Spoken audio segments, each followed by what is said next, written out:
This week's episode of This Is Only a Test is made possible with support from Evidence. Evidence unique distributed data model protected with end-to-end cryptography readily adjusts to meet growing business and security requirements. With rigorous access controls and user consent capture processes, Evident minimizes risk while helping businesses demonstrate ongoing compliance with increasingly strict data protection regulations. Visit evidentid.com/test to see how Evident can help you confidently verify users with less risk and less friction. Again, that's evidentid.com/test. Hey, let's start the show. For Thursday, October 24th, 2019, welcome to This Is Only a Test, the official podcast of Tested.com.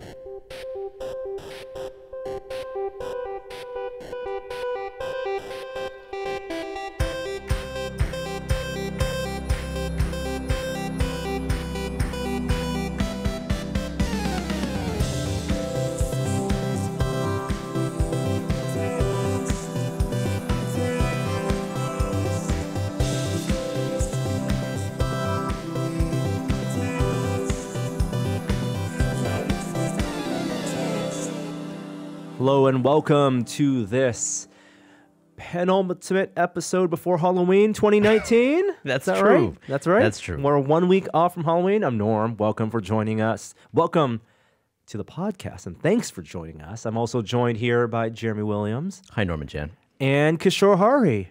Well, No, Kishore.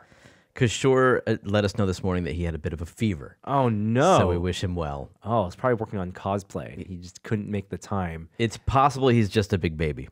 We've reframed this podcast. It's a duo cast, of course, this week. But it would have been funny if Kishore was just sitting there the whole time, framed, slightly out of frame. You know, would people notice? I think they would, Norm. They would notice. They would notice. they We could do a Kishore soundboard, right? But it's true. We got the buttons. We got buttons. We got the What technology. could 16 things Kishore would say normally? We could fill up our mixer Yeah. and play it back. You know, people were asking about the mixer. Actually, they like about the it? sound quality, and they Oh, good. like the new features that we have, such as the ability to play sound cues. Yeah. You got this mixer for us, and what is this? The Rodecaster. Rodecaster by Rode. Rode. They make microphones. They make audio equipment. It had colorful lights, and that's what attracted me to it. I like pressing. Really? I like pressing buttons that have lights I can change the color of. Oh my goodness. Was that really the reason you got this? Well, you know, and I'm responsible for sound on the podcast, and so Right, but we had a couple options in terms of mixers that we looked at. they weren't as elegant. Like, you know, the nice faders that we have here, much improved. And did I mention the colorful buttons? Yeah, you did. You started off by mentioning the colorful buttons. Yeah. One of the things, I mean, the sound quality stuff is great, and of course has built-in compressors, has a lot of interesting features. We like it. One issue we've had is that it actually does not sync well with, for some reason, the video. Well, yeah. So it does record directly to its own SD card, right? So you can record multi-track. Every single like channel that the thing puts onto it ends up being like 13 different tracks that all lay down on this micro SD card. Unfortunately, when you bring it into Premiere, I haven't done it, but you have. It doesn't sync It's for like some reason. off by like a few seconds, right? Or I mean, over the course of a 2-hour podcast. Yeah. Yes. And so, but it falls well off, so that by the end of the podcast, everything just is completely wrong. Yep. So you have to end up stretching things out. Yep. So we just record straight to the video camera. Yep. So that solves the problem. But we do wish that they would solve We that. totally wish that. And we also wish, if anyone at Rode is listening, that they would give us the option not to dump that 13 or 16 track file. We're not using all those tracks when we're recording. We're using maybe 4 or 5. Well, you can do a at mix most. down, but you want I like want the specific individual tracks, Yes. right? Yeah, Yeah. And the Zooms let us do that. yeah. The previous recordings. And that was the weird thing, was that the zooms didn't fall out of sync. That's right. So something about the clock that's internal here is Yeah. not as, I don't know, accurate as the one that's in the Zoom or the camera. But hey, colorful buttons. That's what I'm saying. I know. And new firmware allows you to put how many? Up to 64 Yeah, that's right. different Yeah, audio it's cues? shipped with just 8, and then they just firmware 2.0, boom, Yeah. 64. Yeah, I know. With that, Kishore here, we could start the podcast off with some real tech talk. I feel like it's appropriate to talk about gear and technology because we've got a lot of pop culture and interesting things to talk about. Hey, before we get to our top story this week, what'd you do this weekend, Jeremy? I saved a baby. What? Yeah. You saved the life of a baby? Well, that might be stretching things a little bit. I was involved in in the calling of 911 and a baby. Oh and, my God. And a fire engine. So yeah, I was driving to Free Gold Watch as I do. That's a pinball arcade. Yeah. And this woman jumps in the road and flags me down.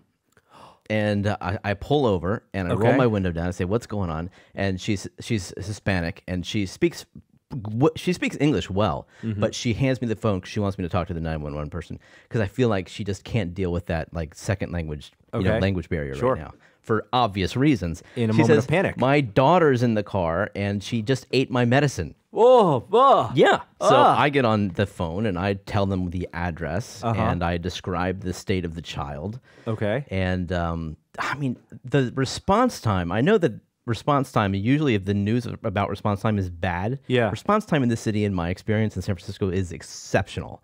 Like, Fast. yes. Like minutes. I mean, as soon as I told them the address, I walked to the car, and I want to say, like, a minute or two later, the fire department Oh, was wow. racing up, and the ambulance was right behind them.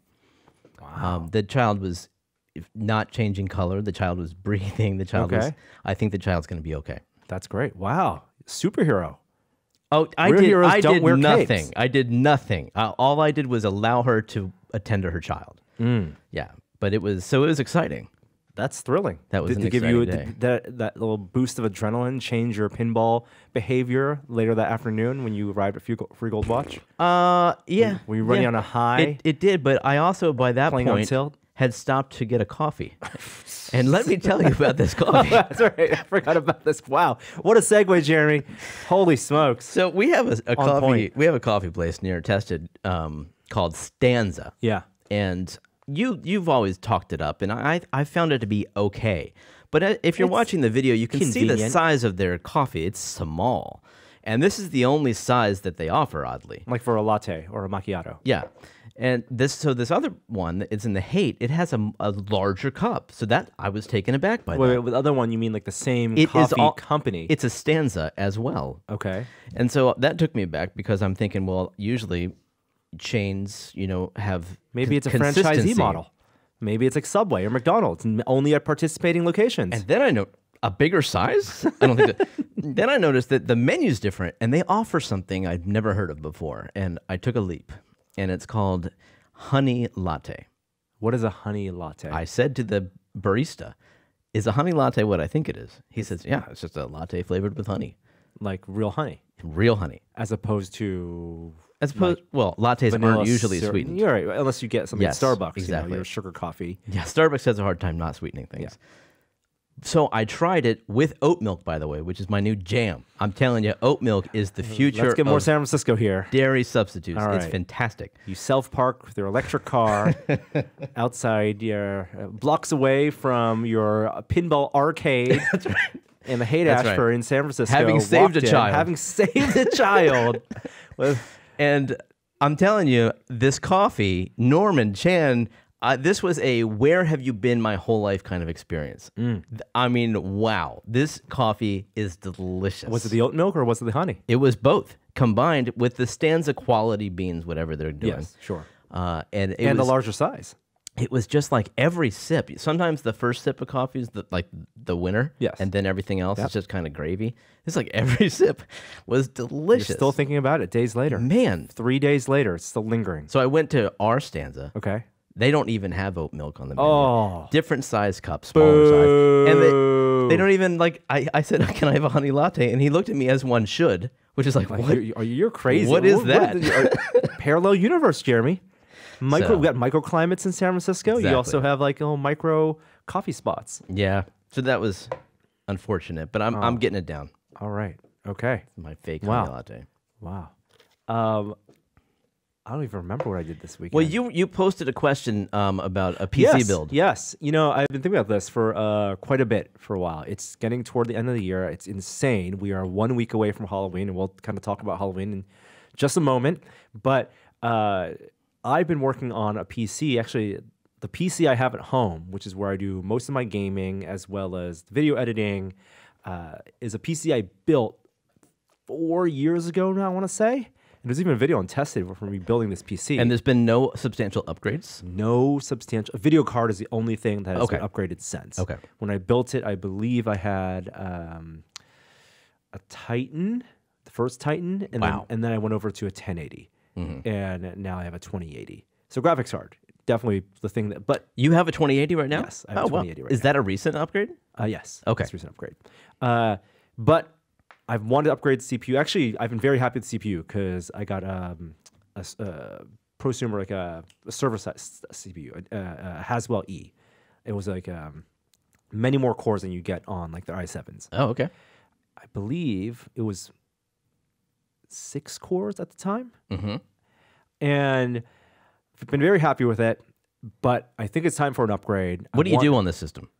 Video games, VR, video editing. So heavy stuff. Yeah, Okay. mostly the video editing stuff. I need like faster clocks because that stuff is at most 2 cores when you're exporting a media encoder. And actually, a lot of the stuff we did in the VR video series this past year required faster GPU because it's all GPU accelerated in terms of like the stitching of the left and right eyes. But anyway, with the Quest Link coming out, Yep. right? The Oculus Link coming out next month, presumably. One, I wanted to upgrade so I would have a motherboard with a USB-C Yep. because my motherboard currently does not have USB-C. I just upgraded. I added a card to mine that cost $30. Right. So I'm like, I could do that, but I'm actually out of PCI lanes on my Wow. system right now. I'm due for like storage upgrades. I'm only on 16 gigs of RAM, and Is that not a lot? no, I want at least 32. Okay. I'm not gonna go 64, but I definitely want at least 32. Do some people go 64 Some these people go days? 128. Are you serious? Yeah. And things use that? I mean, if you're doing things like photogrammetry, Yeah. right, which we've dabbled in, Yeah. RAM is like one of the biggest barriers. Like Wow. you want as much RAM as you can throw at the system. Okay. And VRAM as well for that stitching. So I want to build a new system. And every time I build a new system, I think about, okay, I could go with just upgrading parts, right? I could just swap out and use the same case. Yeah. Or do I want to kind of build a whole new system and I have 2 computers? Do you ever think about that? Like, what do you do with your old computers when you upgrade? Does that become Right. like, oh, this is now my new media computer, or it's now a work computer? Yeah. For a little bit, I had a Bitcoin miner. Well, okay, that's one way to go about it. But right now, like, I have children that would love them. So there's A that. computer, right? They would love yeah. a PC. Yeah, so you can indoctrinate them in Oh, PC, Windows. Yeah, not hard to do. Like, now that, like, my 12-year-old son is like a major like gamer, he's like playing Counter-Strike. Yeah. He's very limited to what's available on the Mac that's in the living room. He would love a PC out there. But normally, you're right. They just end up on a shelf somewhere and they That's what you collect don't want. dust until the e-waste cycle Right. comes around. And the other thing is this computer is a couple years old, and I think this computer was itself a refresh of a previous computer. There are definite like end-of-life lifespans for things like hard drives, power supplies. Yeah. If you're getting close to 10 years, yeah, I have like a Gold Plus, rated power supply, but I think I could probably, especially if I'm plugging VR headsets into them, they're plugging like an index in them. That stuff is going to have a lot of power draw. I have multiple hard drives, really power heavy GPU, CPU. A 600, 750 watt power supply may not cut it anymore. I think I'm on a 600 watt right now. I just recently upgraded, as I think I mentioned last week or 2 weeks ago, that my gaming hard drive to an SSD because the 2 terabyte drives are now affordable. Yeah. I didn't realize now you could really conceivably build a computer without a single Spinning disk drive. traditional 5 1/4 or whatever disk drive. Oh yeah, I think I'm going basically all SSD and then NVMe M.2, like real fast. Yeah. Oh, those are faster, not just smaller. Those are both fast. I mean, depending on the controller. If you're on the PCI Express lane controller, those are very fast, but expensive. Still expensive. I probably want like a 500 gig M.2 as my primary drive, and then get my like 2 terabyte drives, Wow. SSDs. I didn't realize the M2 was faster. Yeah. Well, Okay. again, it depends if it's if it's using SATA or PCI. Okay. It can be either. So I think I'm going to go with a full PC build refresh. The only thing that's going over will probably be the video card. Yeah, and 'cause then that's perfectly good. And then I'm going to take my old video card. I have like my old Titan. It's exciting, man. I'm going to throw back in Oh. to the old PC. That's great. So I put a question out there over on Twitter over the weekend because I've been staying up to date on graphics cards and CPUs, and I think I'm still going to go with Intel. I like the i9s. I'm probably going to go with the 9900K, which is a 6-core Intel. and it goes up to 3.5 gigahertz, which I want for the encoding, single core. And the question is case. Yeah. What form factor do I want to put this in? You got a lot of good responses on Twitter to this question. I watched a few of the reviews, and that's when I realized that you really can make computers without only using SSDs these days. Perfectly conceivable. Right. And I think you start off form factor with like mid tower, full tower, or like a weird form factor. There are these cube form factors. Where do you keep your PC? I keep it under my desk. It's Okay, my so it doesn't left it under my desk. doesn't need to look good necessarily. I mean, it doesn't need to look good. I've also been spoiled because I've been using for the past 2 computer builds the Silverstone case, and this is one of the big, like, it was an old Mac Pro ripoff. Like, there's a whole genre of like these PC case manufacturers that take a look at what Apple does, and they give you the quote unquote Apple aesthetic, but will have PC parts. That's super smart. I mean, it's half of why some people buy Apple products. Yep. And this was like based off of the old Mac towers. Right, you remember those aluminum towers with like the previous, the old cheese grate, right? It had the handles on the left and right. But interestingly, this Silverstone arrangement, all the it rotates the motherboard layout 90 degrees, so all the ports face up. What? So it's huge? Like it takes up a huge footprint? No, all the ports face upward as opposed to out the back. So it just rotates at 90 degrees. I see what you that mean. way. Oh, that way. Like, okay. So I think from an airflow perspective, it's actually not as good because, well, no, airflow, I mean, you have to basically rethink airflow as well. Okay. Because, usually the intake's from the bottom and you're pushing the exhaust at the top. But here, the motherboard's rotated. Yeah. But what I really liked is all the ports are accessible right on the top of right. the computer. I That don't sounds never have to go to the back of a computer and plug a USB in. I don't have to use the front panel connectors. But you also have a ton of wires coming out of the top of your computer. It's just routed mostly from the top and then routed toward the back. Not of a the big case. deal, you're saying. But I swap out DisplayPort all the time with VR headsets. I swap out USB all the time with external drives and with like power management because like the old motherboard, like it's a thing where Index, going back to that example, VR headset takes a lot of the bandwidth on the USB bus because it's Bluetooth with controllers. Well, most cases they have a bank of ports on the front for that reason. That's not nearly. It's not enough for you. Not enough. At least in this computer, those were USB 2, not even 3. Okay. Yeah. So again, also the front panel ports, I want a USB-C there. Yeah. Because if I'm going to be doing Oculus Link, I want maximize my cable distance. Okay. I don't want to plug that in the back of a computer. So what'd you decide on? I haven't decided. Oh. I'm still taking a look. I'm kind of flipping between the Fractal R6. That looks really good. Which is what a lot of people recommended. Yeah. And the Corsair 500. That's series. Gary's case. Yeah. Okay. Yeah. So I'm kind of going between those. If long story short, if you have a PC case you love, I'd love to hear about it. And the other takeaway was everyone loves their PC case, like a completely different PC case. Yeah. Like there's no universal, everyone's got to go with this one case. Everyone loves, and there's so many different brands. Right? It makes me want to go back to CES. And they're not that expensive. Like I used to think that $100. Right. I used to think $150. that used to be kind of a budget case level. Yeah. I mean, and now those are great cases. Yeah. I'm not going to spend like $250 on Right. a case. That's money better spent for RAM. Anyway, so hopefully I'll have this PC built out in the next month or so. And also thinking about how I want to document this build, whether I want to film video. And one thing I thought about was, would it be interesting to film a PC build in VR 180 in VR? So you wearing a headset. Is this which rhetorical? Basically, well, kind of, because maybe not. I contemplated it seriously. Okay. And thought about what if the camera essentially is the eyes of a viewer, where would the person want to be sitting or looking as a PC build was happening? You couldn't do like close-ups, you couldn't do cuts, as you would find with many. It'd have to be done basically in real time.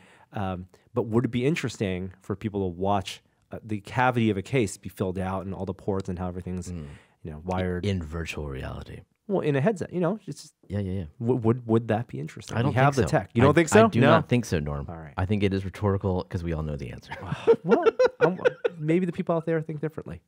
Maybe so. Think different, Jeremy. Prove me wrong. Think different. All right, Steve. Halloween is next week as well, and you got your Halloween plans, your costume plans. It's a little depressing, to be honest with you. Like your child is not even trick or treating yet. Mine at least my son is now at the age where he doesn't want to. he doesn't need me anymore. You see, he's going off with his friends, and so I'll be Stranger Things style. I'm exactly. So I'm now at home, like handing out candy. Do I even need to dress Wait, up? no chaperone? Well, I don't think so. No, I'm dropping him off at his friend's house, and if his friend's parents chaperone, then they chaperone. So yeah, there it is. My daughter's going with friends, and my wife is gonna take her. So I don't know. I always dress up as a wizard because it's easy. I put on my robe and I got a little light up staff I made. But I don't know. I think I might just hand out candy. I'm thinking about wearing my Sid shirt. Sid Phillips from Toy Story. Oh, I got yeah. my skull glow in the dark. Yeah. And he probably wears jeans, which suits me. You And could so- have a toy, like a baby doll, or one of the things. Ooh, that you that's see a good tortured. idea. Or it could be the Sid grown up, being the garbage man Sid. That's true. Right? Yeah. You got options. Is he reformed then? Or I mean, is he just emotionally scarred? I think he's reformed. He's working a steady job. That's right. That's he's right. doing a much needed service. That's absolutely true. But when we last saw him at the end of Toy Story 1, He was trauma. he was absolutely traumatized. And I'm wondering, like, how did that lead to Garbage Collector? Like, did he like just not have the mental capacity to, go to school? I don't and think. become a doctor? Whoa! Hold on. It's not about mental capacity. It's about finding something that you can do well. And if garbage collection was his life's calling, don't knock that. I'm not. We also I'm not trying to did be. see- I'm not trying to be insensitive. Okay. I'm asking about this one kid because we saw him. He was almost kind of a genius. He was a genius level inventor in was a maker. in his own right. He was Sid was the real hero. He was the most maker of anybody in that. That's right. In that movie. That's right. And then he maybe Toy Story was just Oh, what a missed opportunity. Andy told the stories, invented the stories in his head. Yeah. He had imagination. You saw put on screen.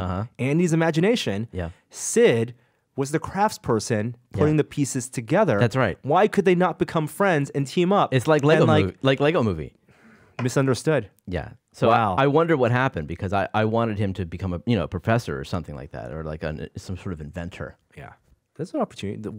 There goes Toy Story 5. Sid's journey. Sid's way. Wait, top story. Top story. Come on.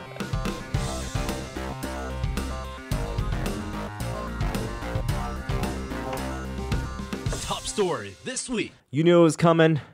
We knew it was coming. Let's talk about it. It's so good. The final trailer for Star Wars Episode 9, The Rise of Skywalker, along with the pre-order for tickets. Right. You can reserve your seats now. The movie comes out December 20th, though December 19th, Thursday, is when people mostly will be able to see that if you're lucky enough to get opening night tickets.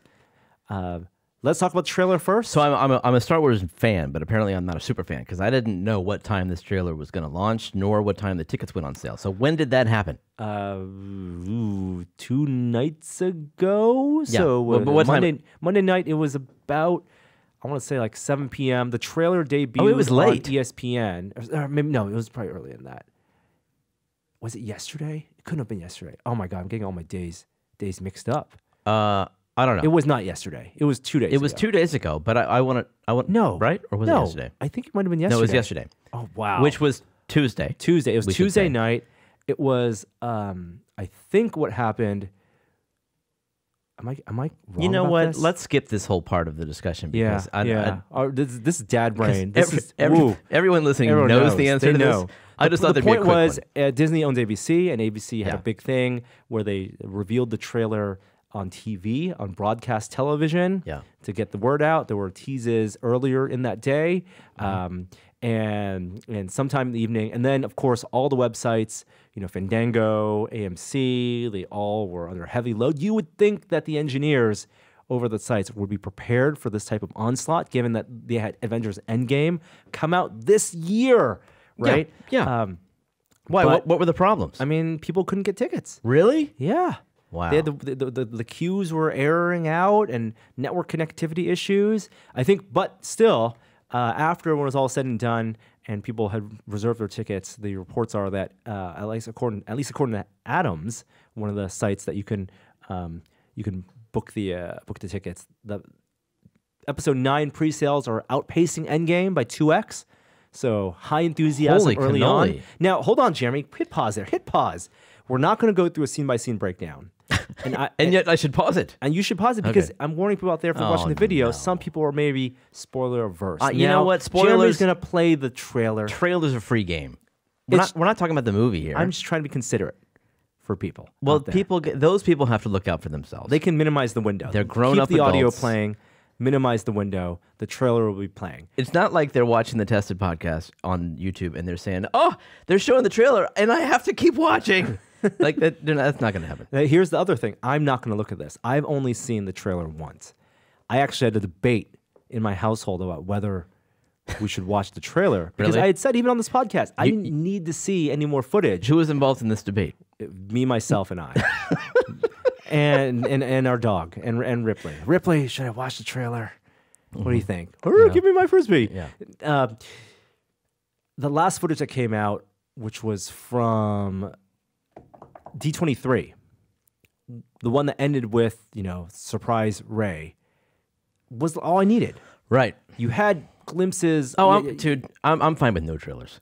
So I did end up giving in and watching it, but I said I was just going to watch it the once. I'm not going to scrutinize it frame for frame. I just wanted to get the feeling. I wanted to get the excitement because the Can I play it trailer. now? You could play it now. All right. And the big part of it is that the music for this trailer is so good. It feels like they're crescendoing towards something. It's John Williams' score. Slow down. They always bring back part of his original score. Oh, and more so. Sometimes it's like Leia's theme, or sometimes it's something, or the Han and Leia theme.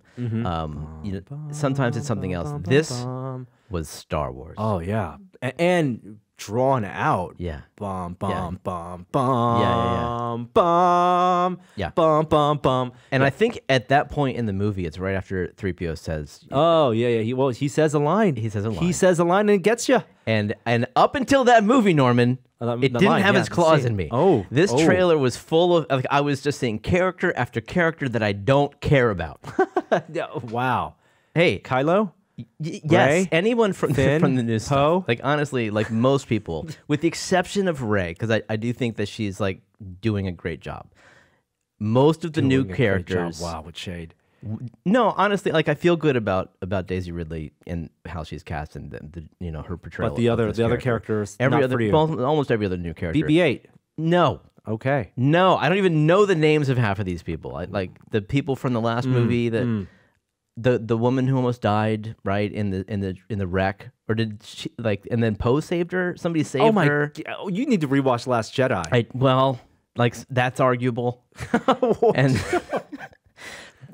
I'm seeing character after character I don't care about. And then 3PO says that line, and then something happened in this trailer. By the end of it, I go from not caring You were converted. to being emotional and just having chills. It feels like an ending. Yes. They know this is the last Star Wars trailer ever. Potentially. Until they make the next one. Well, yeah, but given Here's the the other- lackluster response to Solo, Yeah. and there's concerns like how often are we going to see they- Star Wars they- films? They've already announced they were going to take a That's true. minor hiatus and then develop them, and it will be at least 2 years before we see another Star Wars film. Now, it's interesting you mentioned Solo because one of the fatigue aspects of Solo was that it came out less than 6 months after Last Jedi. And interestingly enough, and that was kind of like your extended universe, not main core story, a little backstory. Interesting for this film is it's a role reversal because you have cinematic quality Mandalorian. You're going to get more Star Wars than ever before, live action Star Wars. Yeah. Not talking about Resistance, Rebels, more live action Star Wars than ever before in terms of quantity and maybe even quality, because by all reports, Mandalorian's fantastic. Less than a month. Mandalorian may not be wrapped up. People may be watching Mandalorian because it's going to be released week by week starting November 12th up until December 20th to watch, and it's going to be a little bit of a gear shift. You're going to be set in this Mandalorian world, watching that story and hopefully immersed and invest in that story. And suddenly you have the biggest Star Wars cinematic event thus far, Episode 9, being dropped in theaters. I Yeah, don't it's think it's going interesting. to temper excitement for Episode 9. But I do think it is interesting that the argument that we're getting too much Star Wars and that's what hurts Solo, we're going to see that kind of We're going to have overlapping mirrored Star Wars. here. Yeah. Do we know if the Mandalorian will conclude before? I don't think this it hits or not? will, because Mandalorian, I believe, is more than 8 episodes. Okay. And if it's week by week, it might. It's only gonna be a month. You're gonna get like 5 episodes of Mandalorian at most before Yeah.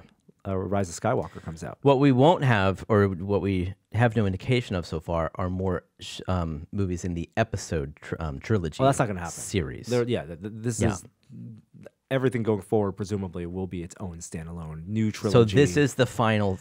This is the trilogy of trilogies coming to a to an conclusion. end. Yeah. That's right. That's right. That's what it feels like. There's a finality. To Yeah. it.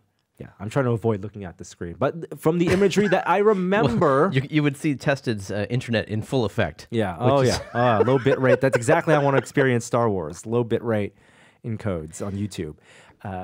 The cinematography looks great.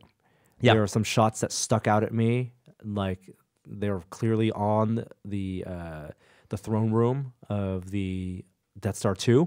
Yeah. What you saw at End of Return of the Jedi, and it looks like you have all these frayed cables. It looks it looks like a worn universe, and every time you watch a trailer, you try to pinpoint where the scenes are. Right, like is this encounter with Kylo? I don't do that. And Rey is You're early good at that. on. Is this like why are they together and not fighting in the scene? Right, because we see this again. We see Kylo and Rey fighting, and we see them working together. And so that is like the big question to me. Is like, what is the conclusion of their relationship? Yeah. Where is that going? And is everyone on the same page about that, or is that just like, am I missing something? Is that the big question that's going to be answered in this movie? Much like, is Luke going to resolve his relationships with his father was for Jedi? I do believe J.J. Abrams has said they will be answering questions. Resolutions will happen. Right. My question is, do the threads that are left hanging from Rian Johnson's story, specifically the last scene in Last Jedi with the kid, Force Power kid, Yeah. will that be addressed? I wonder. Is that going to be a thread that he pulls, or is JJ completely sidestepping that? As little as I really care about Kylo Ren, I am curious about him as a character arc because of his backstory, like the fact that he is the child of Han and Leia. Yeah, how do you come to terms with named for one of the great Jedis of all time? How could he not be redeemed? that? I don't think he's going to get redemption. That's tragic. Well, maybe Star Wars is supposed to be a tragedy. Yeah. Maybe. We didn't see Red-Eyed 3PO. No, or Red Arm. I mean, Red Arm 3PO was long Yeah. gone too. Yeah. yeah. So we will. We're what? 2 months away now. It's October. Okay. Late October. We're 2 months away till the end of Star Wars. What a year! What a way to end the year. Yeah. Was this Endgame as well this year? Crazy. Yeah. was Endgame as It's a big year. It's a big year. Biggest animated film of all time. What do you think of was Space released. Horses? Yes, Space I like that Horses. on Star Destroyers. Yeah. Star Destroyers rising from the ice or from Yeah. beneath the planet's surface. A little bit of Emperor. With the tiniest glimpse Potentially- of something. Don't Yeah. know what that means. Some sort of like the cloak around the head. Yeah. We also saw, for people, eagle-eyed viewers, there's a scene where the Millennium Falcon drops down in front of an armada of Yeah. resistance Yeah. ships, and included in that apparently is the flagship ship from Rebels, the Ghost, Oh, yeah. and people are very excited. Yeah, people love that kind of thing. Yeah. That's called an Easter egg. Yeah, world building. Yeah, shared universe, single universe. So I'm sure there'll be more stuff. And after Star Wars is done, then we can get excited for Picard. We can switch gears to Star Trek. That's right. But what's the next big movie? I mean, between now and Star Wars, there's Terminator, and we'll talk about that in the next segment. But you mean the next big event Yeah. thing? I think it's okay to have a reset. Not every. We don't need Star Wars caliber mega events. Avatar 2. There you go. Oh, boy. All right, let's get to pop culture.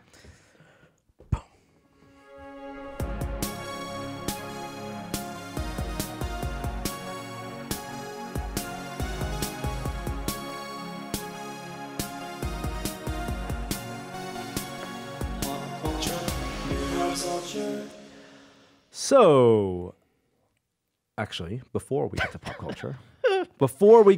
culture, I want to let you know that This Is Only a Test this week is also made possible with generous support from Thinkful. High-paying careers in software engineering, data analytics, data science, and product design are vital to our future. Take your place in the world's next workforce.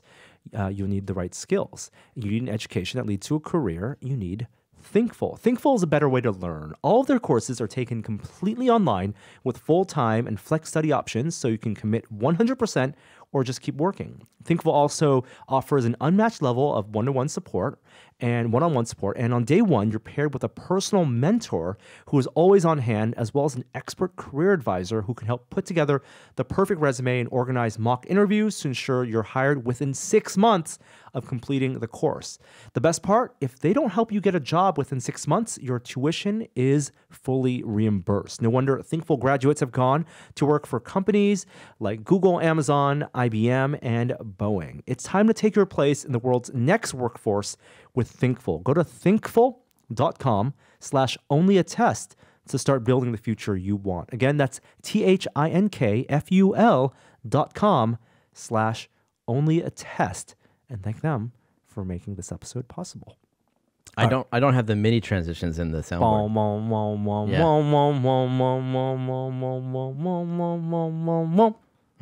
That was the old one. It's good. Pulled it out of my ass. Okay, so there's no big next movie event because it's all about TV. It's TV. The platinum age of television. Yeah. The gold press platinum age of television. The small screen has gotten bigger. Oh yeah, so big. Average television size in America is like 55 inches now. Is that right? I think so. You know that? How about that? Or just a random number. I'm pretty sure it's around there. Anyway, HBO premiered this past weekend Watchmen. And I'm a little bummed out Kishore isn't here because you did not see it, Jeremy Williams? Not interested, Norman. Oh Chan. my God. I wasn't interested either. Tell me about it. Yeah, because I said on this very podcast, meh. You said meh about Watchmen and Joker.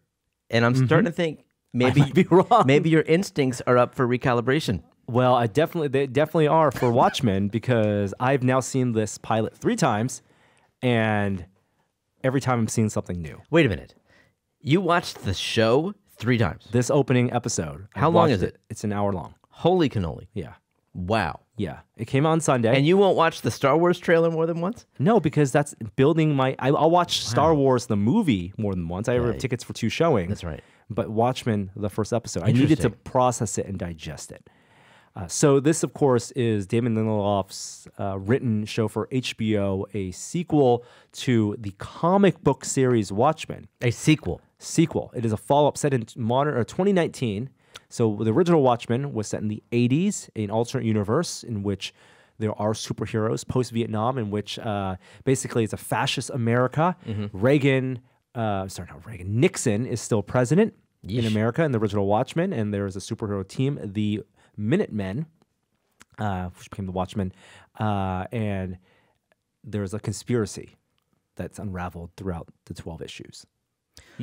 I think of it as a graphic novel. But it is a graphic novel, but it was a 12-issue series. That was compiled? Yes. Got it. Yes. Released 1 issue at a time. Again, much like television, you need the months and the weeks to process. But it was a mystery, right? And it was Alan Moore's kind of breakdown and deconstruction of the superhero genre and superhero tropes and the ideals of like what it means for a superhero to be like real people. Not so much in like the Boys way, right? Like the Boys where like superheroes are just jerks. You're talking about like Amazon's assholes. series. Yes, or the comic book series. It's not just like if people had powers, they would be assholes. Because no one really has powers in the Watchmen. They are people who take up the mantles of there's only one super powered being. It's Dr. Manhattan. And that's the only real supernatural. Everyone else is just a crazy person who decides to fight crime for one reason or another. And but there was something mystical about Rorschach's face. That was only, again, in the movie. Oh, really? It wasn't like that in the series? In the comic, it was illustrated wise when Dave Gibbons drew Rorschach's face. Yeah, he drew different patterns on his face, but it was more that was just a stylistic flourish. Oh, interesting. It was more metaphorical than it was to be taken literally. He had a mask that shifted. But of course, the adaptation in film, being a very true to a certain point exercise in adaptation by Zack Snyder and collaborators, they wanted to visualize that. And so you gave the sense that there was something weird going on or high tech or more mystical. The big difference, of course, at the end of the story for the film and the comic books. Did you watch the film? I watched it back in the day. back in like 2005. Right? Yeah. Do you remember what happens at the end of the film? What the whole conspiracy is? No. Give you a little refresher. Yeah. Right. So it's a mystery. The comedian gets killed in the beginning of The Watchmen. The comedian has died. Right. His blood on his smiley face pin, iconic for Watchmen. Right. And the whole idea was that he uncovered the conspiracy, which was that his old teammate Ozymandias, Adrian Veidt. Ozymandias, played by Matthew Good. He's the Egyptian. Oh, don't try to trigger my wears- memory. It's not going to happen. Just go ahead. Tell your He's story. the industrialist. He's the Batman type character. Maybe not so much the Batman type character, but like anyway, he had formed. He had a master plan. He was the villain and had a master plan to unite the world through an act of terrorism. And his whole plan was to convince the world that Dr. Manhattan, on purpose or not, maybe not on purpose, what actually brought in this catastrophe. And the catastrophe that was portrayed in the comic books was a giant telepathic squid teleported to Times Square, which then, through its telepathic shockwaves, killed half of New York. It sounds stupid. You laugh because I know you think it sounds, and it is. It does sound stupid. But the idea is that the people would believe it was an interdimensional creature brought through the powers of Dr. Manhattan accidentally. Yeah, I'm with you. And so Dr. Manhattan was forever banished. And Dr. Manhattan, even though he can see through space and time, acknowledged that he could not anticipate this. And he was clouded in his vision of this happening. And he accepted that it happened, that it was a plot because it united the world. Because the world came together in a way that did not happen before. Okay. In the movie, because the idea of a giant psychic interdimensional squid doesn't play or would not play, it was rewritten to be a bomb. To be a A bomb. bomb in New York. Okay. And that's how it was simplified. People- right? He people teleported a understand bomb. bombs. People understand bomb in New York with Dr. Manhattan's energy signature. So the TV show, to go back to what HBO is showing, it is not, while visually it has some of the same flourishes as, what the Zack Snyder did with the Watchmen movie, a little bit of slow-mo, it actually is a direct sequel to the comic book. And it has, I would say its best success is that it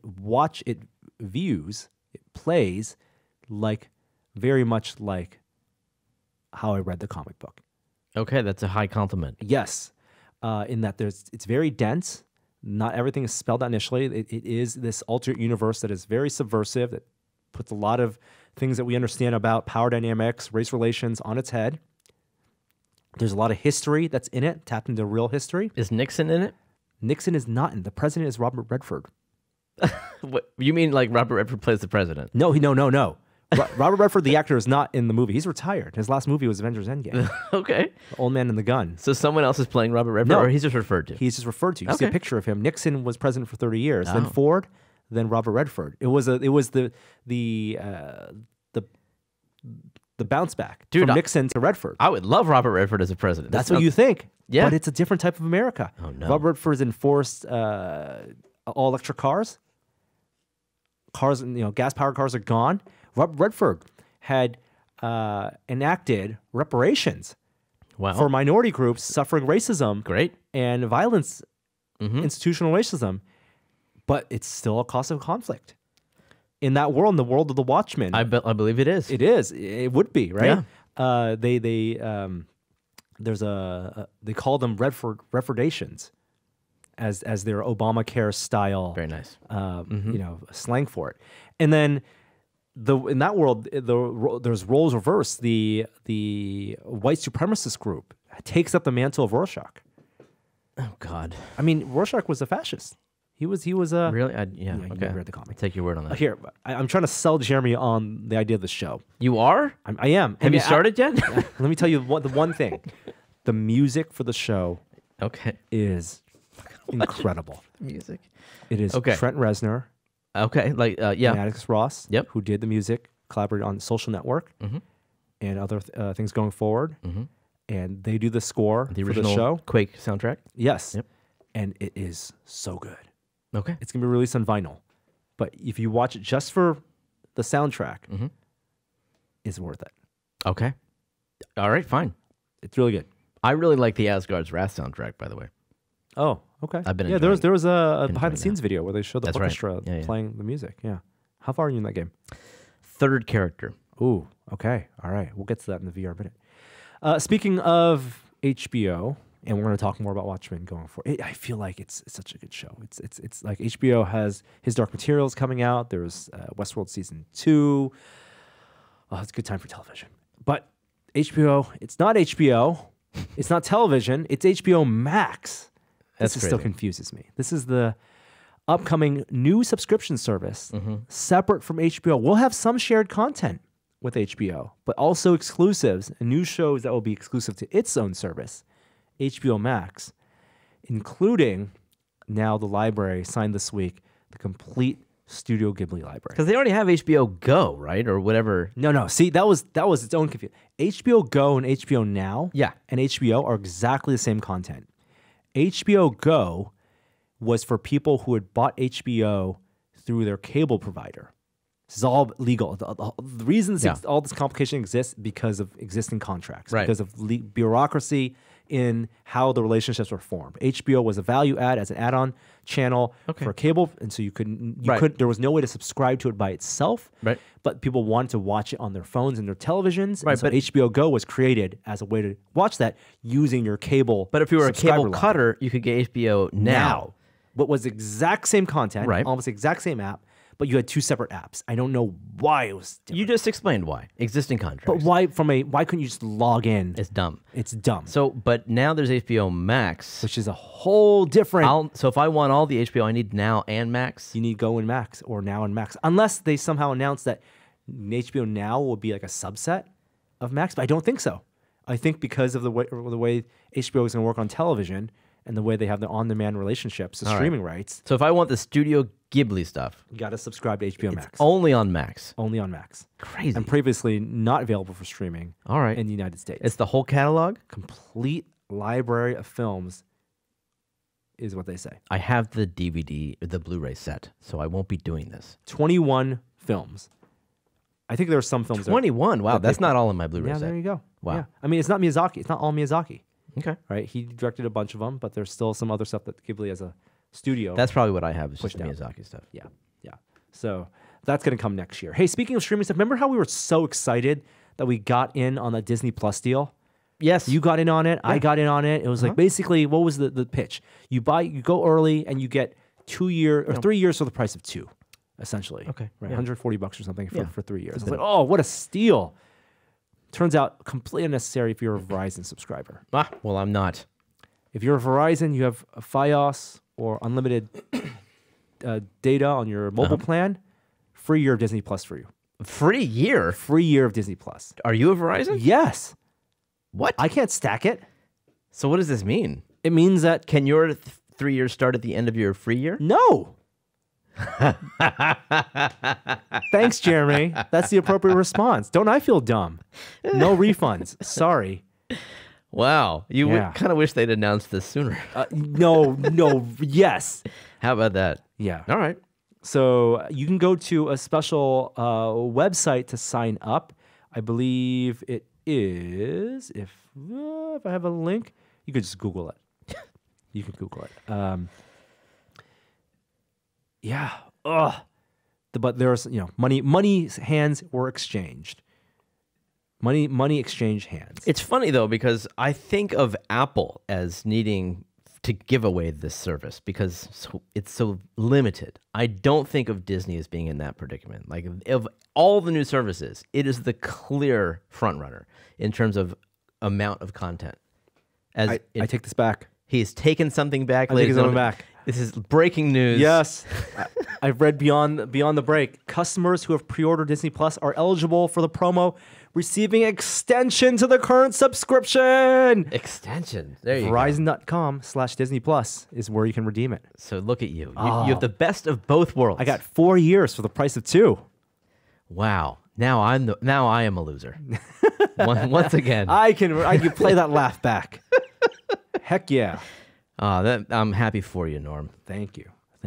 But back to my point. Yes. Do you remember what I was saying? The Disney Plus seems like the service that people are going to gravitate to, maybe even cancel Netflix for, and gladly pay for. I mean, the power of Star Wars and the power of Marvel. As well as the back catalog. That 600 tweet thread was mammoth in terms of, and that was like many of those were TV series, so that's not just like one show. I mean, one thing that you watch. So I'm surprised that they are doing something like this, but as you said, checks were signed. Yeah, money exchanged hands. Disney's big push. All right, let's talk about some movie stuff. Terminator Dark Fate reviews are out. It's a good sign that reviews are out this early because the movie comes out next weekend. It means the studio feels good about it. Yes, and the reviews are good. Reviews are really good. Really? I'm very excited for this. Okay. I love Terminator franchise. T2 is one of my favorite films of all time. And does it I was hold up? disappointed by 3. When's the last time? 2 holds up. So holds up. When's the last time you saw it? Like 6 months ago.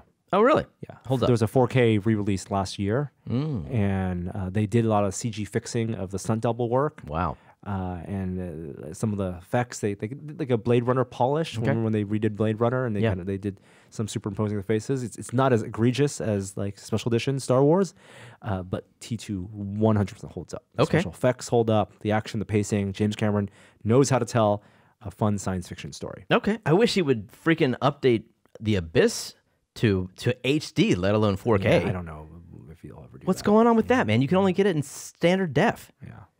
It's one of my favorite movies of all time. So this sounds like the movie's gonna be one long chase scene. Okay. Which is what you want it to be. That was what T2 essentially Is that right? was. Yeah, that's right. And it kind of wipes away T3, wipes away. There are 3 Terminator films. Wow, T3, Genesis, and Salvation. Never saw the latter two. Yeah. No, you don't need to. So very excited. Dark Fate. Less excited if you watch NBA basketball. Opening season was yesterday, and there was a commercial for Terminator featuring 2 NBA stars, and it was terrible. I wish Kishore was here so we can both lament and how poor that commercial was. I'm for Dark sorry. Fate. Yeah, cringeworthy.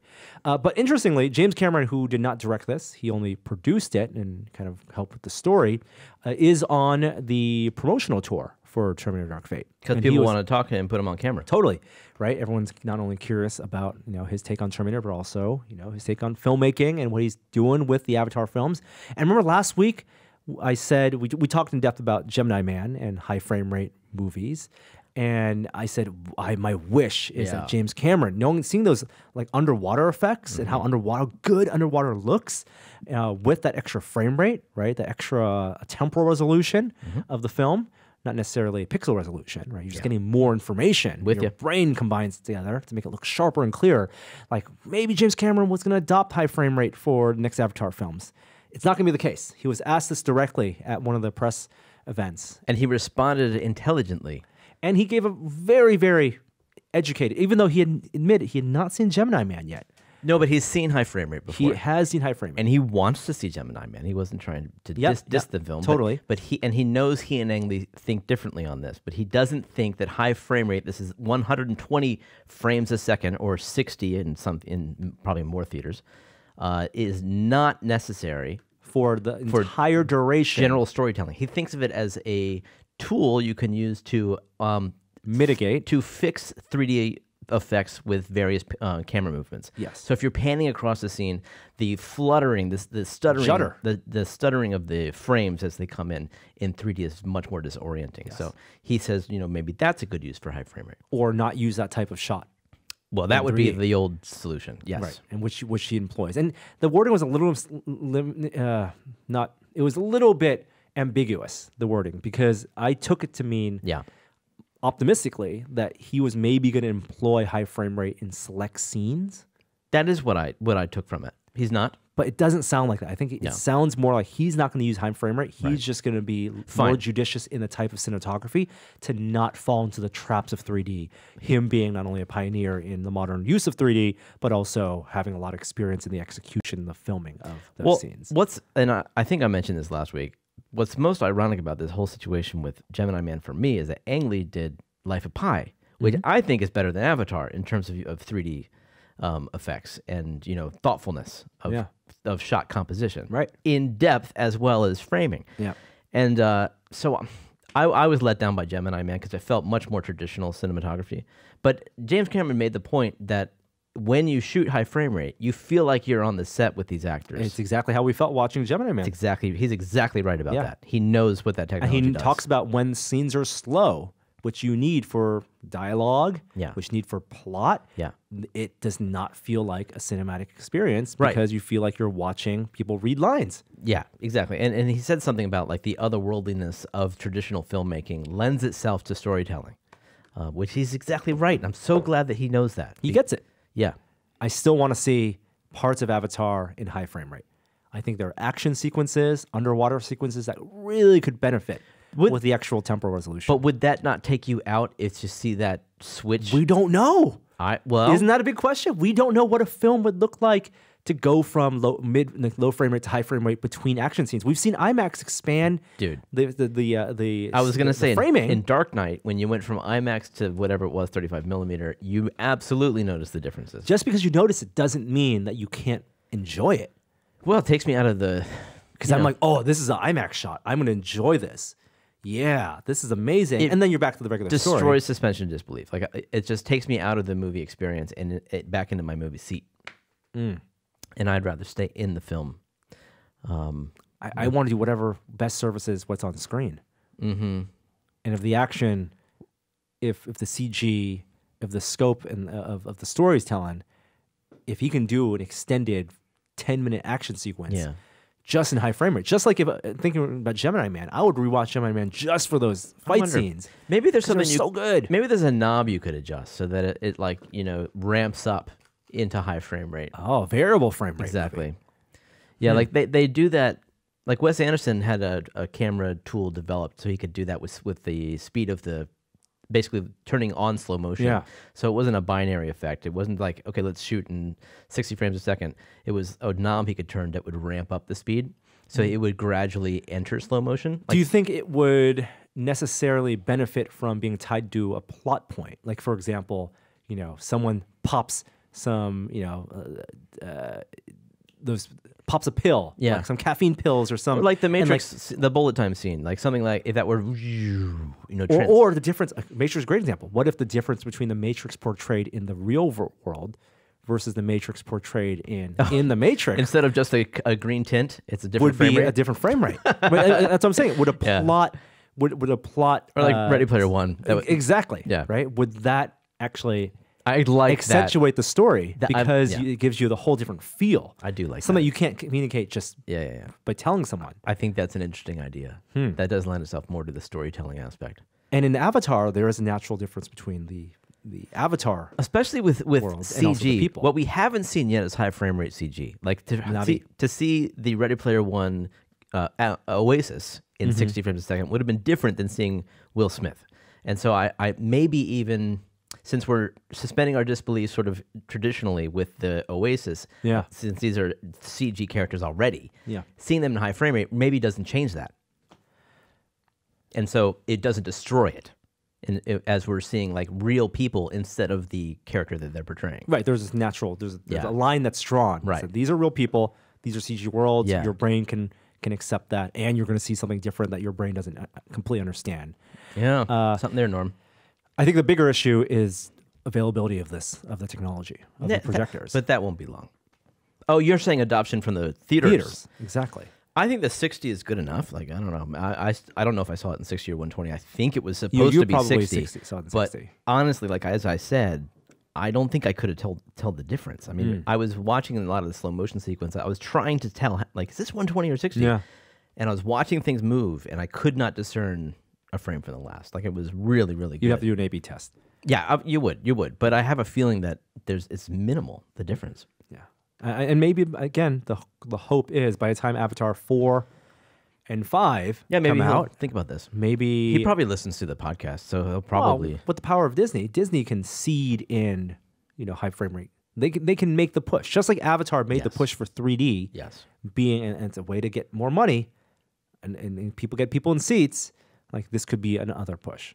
But I think James Cameron's answer was, again, like you said, very thoughtful. Could Pixar not go back and hit a button No. and re-render No, they couldn't. at No. 60? No. It's all keyframed, man. Why not? because it's not because the animation like like it would have to be a completely different rendering engine, like a new rendering engine. Because the current rendering engine would have all the blur and all that stuff built in, which maybe mask certain imperfections in the animation. Yeah. I guess technically, yeah, sure. They could just like they could render any other movies in without textures or render it, you know, without all the physics effects. Yeah. Like they could technically do that, Wonder how but would much- they want to? No, Why not? because it wouldn't be exactly what they made, how they made they intended to make the film. They make 3D movies, like, But they plan on making that 3D movie as they're But that's doing a the different- cinematography. That is like that's not necessarily the director's direction. Like that is a But they different plan department. they plan into it as they're creating assets, Okay. and as they're doing animation. So there'd have to be like a few people who actually put the film through the paces of, A of remastering. making it HFR. yeah, yeah. But would you watch that? No, I mean, for the curiosity, sure. Yeah. yeah. I don't think it's like 3D going back and redoing a movie. I don't think that is as exciting to me as Ground up. from the ground up. Fine. with I'm taking into consideration. I agree. yeah. Sorry, no Ready Player One in high frame rate. That's an old movie. I really want that now. Hey, so let's switch gears a little bit to Batman. There's actually a lot of Batman news. Right after we recorded the podcast last week, we had an amazing casting room. Did we talk? Are we sure we didn't talk about this on the podcast last week? Paul Dano. I defer to you on this one, Norm. Paul Dano casts as the Riddler. Yeah. I think I Does feel that like sound familiar? it does sound familiar. Kishore, what? Oh, No. this is Diet Coke's here. Hey, and I do everything. have another piece of Batman news, though. Batman now is a composer. Batman has a composer? The Or- Batman. I thought you said he was a composer. The Batman, Okay. the movie by Matt Great. Reeves, has a composer, and it's going to be Michael Giacchino. Oh, awesome. Yeah, friend of Tested, we could say. Yeah. Even. Fantastic. Good for him. Yeah. He's one of the busiest composers in show business.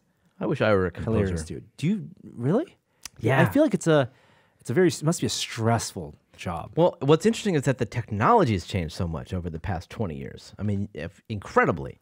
Like, you know, who knows? Like going back like 40 years, it's all you're just writing on your graph. What do you call the paper? Sheet paper? Sheet music? Sheet music. You're just writing it down, having an orchestra play it. Maybe you've got a piano and you're coming up with the basic structures and flows, but you can't make the instruments happen without having people play them. And now you can simulate everything. And then it like all the synthesizers gave you a gist of it. And then like nowadays, I bet I couldn't tell the difference between an orchestra and an actual like high tech synthesizer. Yeah.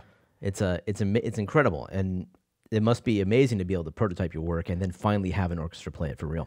I feel like music is especially music scores, is the one thing where to be that experience and to have that much knowledge and talent to be able to compose these riffs Yeah. and these themes, especially, that I wonder if it detracts from their own enjoyment of the movies.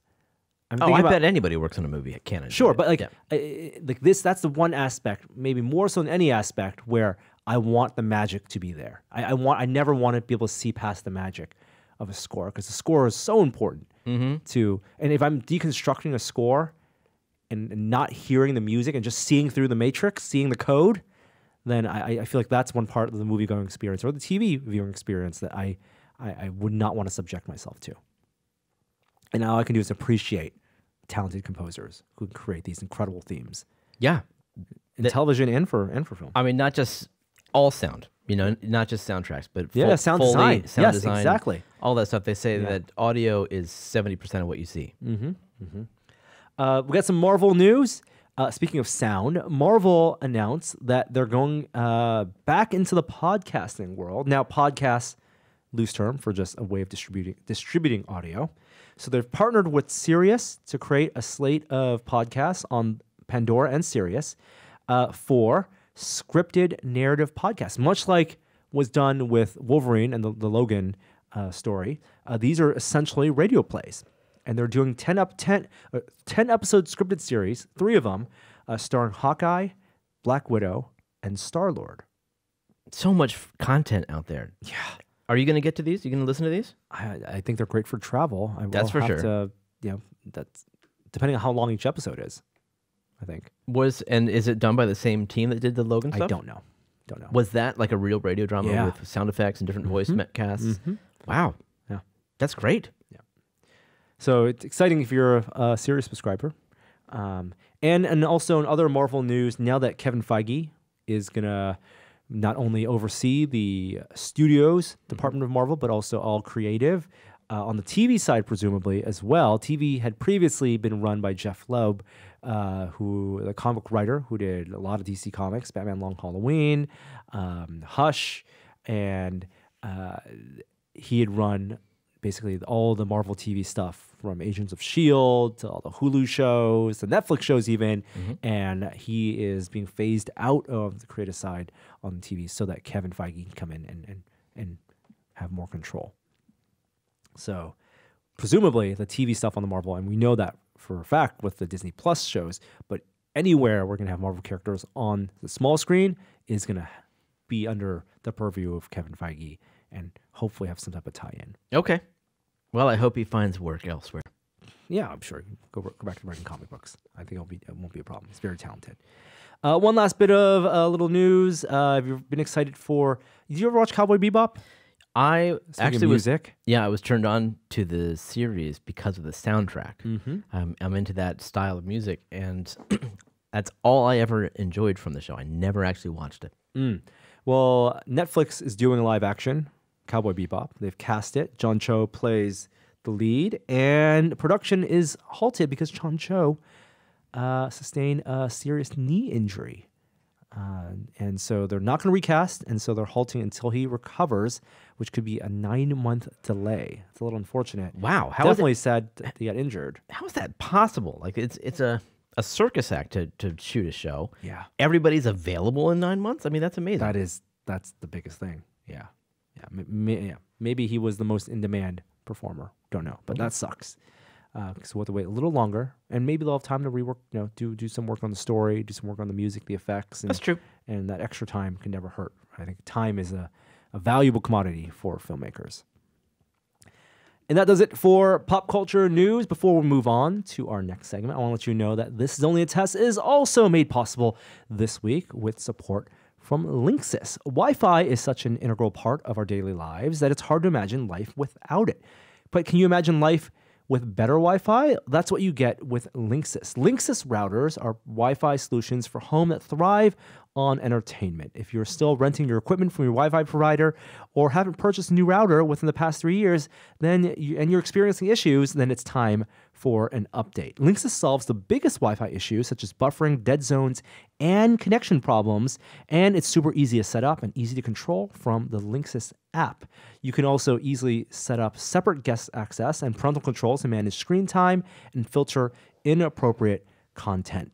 Learn more about Linksys at linksys.com, and you can save 15% on a new router with the code TEST while supplies last. Limited one per customer and not to be combined with other promos. That's linksys.com with the code TEST for 15% off a new router from Linksys. So thank them for supporting the episode.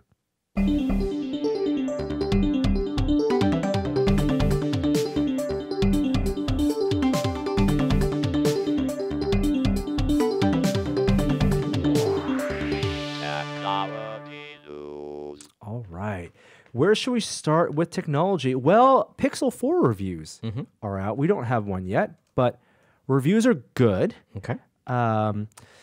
Everyone likes the camera. Things that have come out since the Pixel 4 unveil, though. Very, very interesting.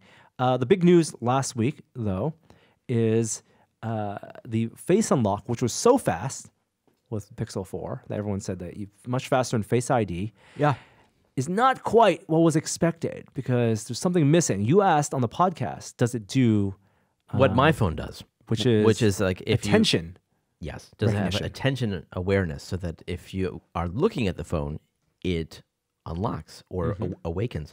If I'm not looking at it, it won't awake. So apparently this was a feature that was in an early version of the Pixel 4, but was since removed. And the issue... What does that mean? I mean, it clearly didn't work. Well, it's not there on launch. Yeah. So the fact that it was in at one point just means it didn't work. Yeah. So it wasn't in. Or they'd hoped to have it in, and it was in the menu system, and then it didn't work to their satisfaction, and so they removed it. The problem is you can hold the phone up to someone who's sleeping, and it will unlock. With eyes closed. Yes. It recognizes just the parts of the face No, not the eyes. Seems counterproductive to security. Yeah. And that Google says a fix for this is months away. You said it was easy, Norm. All they had to do was look at the retinas. I was mistaken. I was mistaken. So yeah, the screenshots of the pre-release builds showed the option to require eyes to be open. So Google knew this was potentially an issue, but they put out a phone where it was not an issue, and their recommendation is Don't use it. Activate a security feature that requires the PIN. Don't use the face unlock. That's rather unfortunate. Other things we learned, remember you asked about how the radar chip, whether it could work while the phone was facing down. Has been released so far, it only works when the phone is facing up. But there's technically nothing about it that would prevent that from happening. So maybe in a future update, as they get some more machine learning through the radar chip and its integration in the OS, you'll have more awareness. What do the reviews say about that radar experience? I think they say that the 2 gestures you can do with it are neat, but it's really about the speed at which it activates things like the face unlock. Because it knows your hands. It knows the intention. And I'm going to be picked up. That's exactly it. That's it. You don't have to wait for IMU. Like, it's within my sphere of... And I think the promise of this going forward is, like, as we talked about last week, is there, right? Like, there's... When the phone has that kind of awareness of your intention, and they use machine learning, again, to figure out what people are going to be doing as they reach their phones in a certain way, right? As long as that's all secure information, developers can tap into it. Right now, only developers cannot tap into it. It's only Google. But the OS can be more responsive. There can be things like, eventually you'll be able to read your mind, essentially. You can glance at a phone and it can kind of tell you what you want to see. It's great. I mean, it's the same thing. Cars are developing the same kinds of technology to read road signs, and just the more sensors, the better. I'm all for it. Intention, right? Yes. The subconscious things, right? The refresh rate also interesting. 90 hertz, of course, variable refresh rate. Something people have found out is that the refresh rate, you only get the high refresh rate at brightness levels of 75% or higher. Doesn't make a lot of sense to me. Okay, interesting. It's an OLED display, right? I wonder if that has anything to do with it. Smooth display, yeah. Interesting. And so if you're under 75%, it defaults back to 60 hertz. Okay. In the developer option, there is a mode for you to turn on 90 hertz all the time, but that would be a big battery drain. Yeah. So, and then last thing that was discovered, wireless charging. It will charge with basically any Qi charger, the QI chargers, that support extended power profile, EPP, and there are about 300 of those on the market. So these kind of, the contactless charging will have more support than with the Pixel 3. Okay. You're not considering going Android on me, are you? I'm really curious about the Pixel 4. I'm curious about it. The night mode stuff looks really good. It does seem like one of those Android phones that comes around every now and then that's just like, that's substantially different. I'm tempted. And I like the look of that orange back. But I'm stuck on iMessage. I think they got you. Ecosystem. Yeah. Pixel 4 is also $100 off on Amazon. All right. So it's been selling out pretty quickly. But if you saved all that money on Disney Plus, jeez, yeah, you're just flush with cash. That can go toward my monthly phone payment plan. Really. Switching gears a little bit to Apple, it's getting toward the end of October, and no sign yet of a post-September, post-iPhone launch Apple event. This is always weird when we have news that there is no news. But the expectation is that Apple's going to not only refresh the MacBook Pro with a 16-inch model, but also have new AirPods out this year, and of course the new Mac Pro. Yeah, these are the new in-ear AirPods. Don't know. They don't know what could be different. Hopefully longer battery life. Hopefully some noise cancellation, perhaps better sound quality. Don't know, but it's a big growing market for Apple. They make a ton of money charging $200 for Bluetooth headphones. You know what people lose? I would like to have an Apple event for a new Apple TV remote.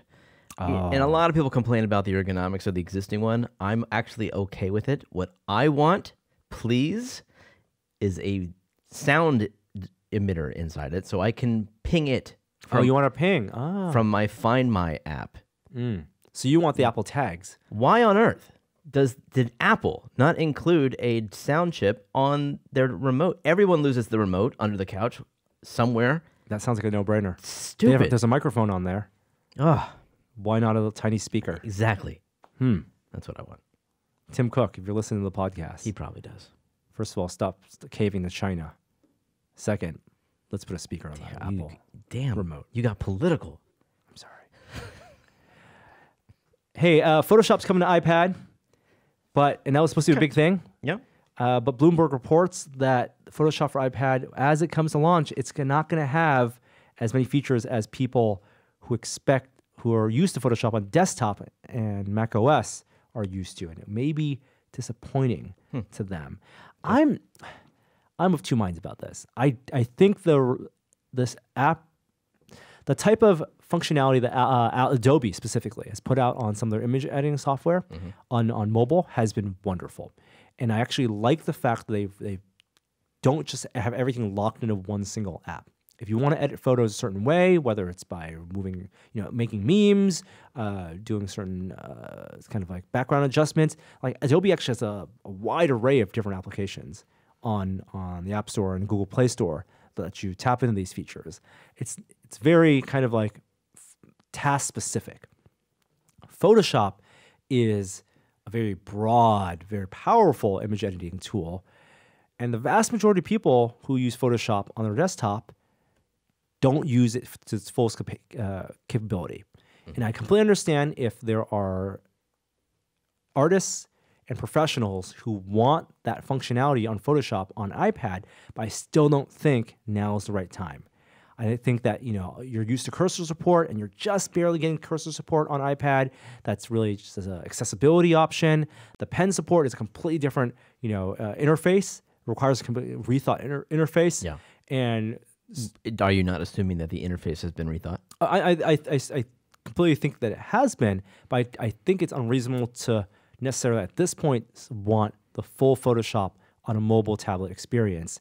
I still think you're going to get your best Photoshop experience on desktop on your Wacom tablets. Well, and not necessarily on don't something think- running an ARM processor. I don't think it's either or. I think that this is going to be a welcome app for professionals who use Photoshop daily and would like to be able to put their files in the cloud and use it on the iPad when necessary.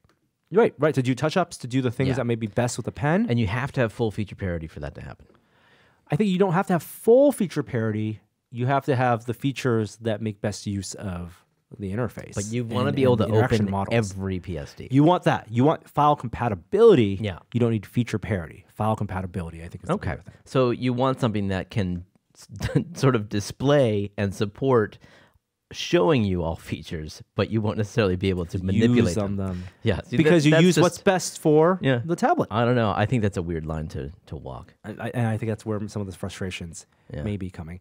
And Adobe does have its Max conference early next month, and the rumor is that they're hoping not only to have Photoshop for iPad there, but also to announce Illustrator, vector drawing. They don't want to fall behind. That's a very powerful tool on desktops, and there are a lot of great vector tools on iOS already that were built from the ground up with mobile and touch in mind. Hey, on the Microsoft side, we decided to throw in tech and not the VR Minute. There was an interesting VR experiment they did. At least some students who worked at Microsoft. Yeah. So you remember that scene in Ready Player One where Wade calls to arms the entire Oasis to come and fight IOI, and then they cuts to people in the real world wearing VR headsets, running down the sidewalk, and then in virtual reality they are a part of an army. Do you remember that scene? Yes, and it was kind of ridiculous for Yes. anyone who's used VR. Exactly. First of all, that inside-out tracking, as we know, the sun is going to destroy those sensors, so you cannot wear inside-out tracking headsets out in the real world. But more importantly, you're going to run into people or Yeah. into the road. Sure, in right? the cars, yes. Yeah, so running in the real world while wearing a VR headset has certain hazards. Presumably those were mixed reality headsets. Well, guess what Microsoft has done? Like, they've done it. They have figured it out. Figured it out is a loose. They descriptor. have a new system that they have with inside out tracking that does real world scanning and allows you to traverse a natural real-world environment in the outdoors wearing a 100% VR headset, meaning that there's no augmented reality component at all. You're not seeing the real world. So they cobbled together a system where you're wearing a computer backpack, you have a Windows Mixed Reality headset and controllers, and they have sensors that are looking, in addition to the SLAM tracking system from Windows Mixed Reality, also do some more sensing of the world. Yeah. But what do you see inside the VR headset? Well, whatever they want you to see. But that's I don't know if they even talk about that in this. They're saying you could be anywhere. Like, the point is not what do you see, it's the fact that you can see something else. So maybe you're walking around in a paradise and you're in the middle of some sort of downtown area. You would be virtually somewhere else. And then if things come in your way, which is why we laughed at Ready Player One, if a car were to come, up to you in the real world, or if a person were to walk in front of you, they insert obstacles in virtual reality that stop you from basically, so a little bit of mixed reality. Taking over the same space. Is it redirected walking as well? It does do redirected walking, yes. But the main thing that you have to know is that all of the routes that you walk in the real world must be pre-planned at this point. So they do a kind of a GPS scan. They plan the route. The system has a general idea of what to render for you, and then you go and you can walk in that space. Wow. They also have some new haptics. They use some interesting eye tracking technology to know where you're looking, not to enhance what you're looking at, but to be able to change scenes that you aren't looking at.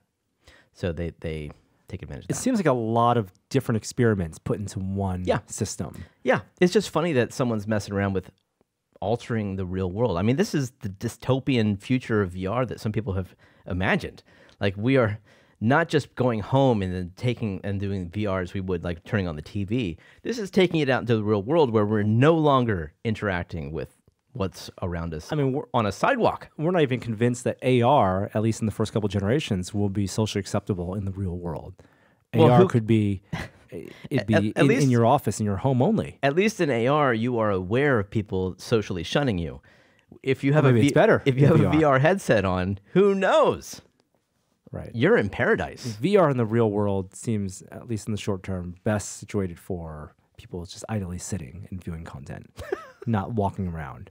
I mean, you barely do room scale, walking around in room scale. Exactly. People, even with room scale setups, I mean, unless you're doing something like The Void or experience design with redirected walking in mind, people will most likely use thumbstick-free locomotion. This is a cool experiment. Like, I'm glad someone's playing around in this. I in no way expect in my lifetime to be able to do this and have it actually be able to protect me from a car or a person or a bicyclist.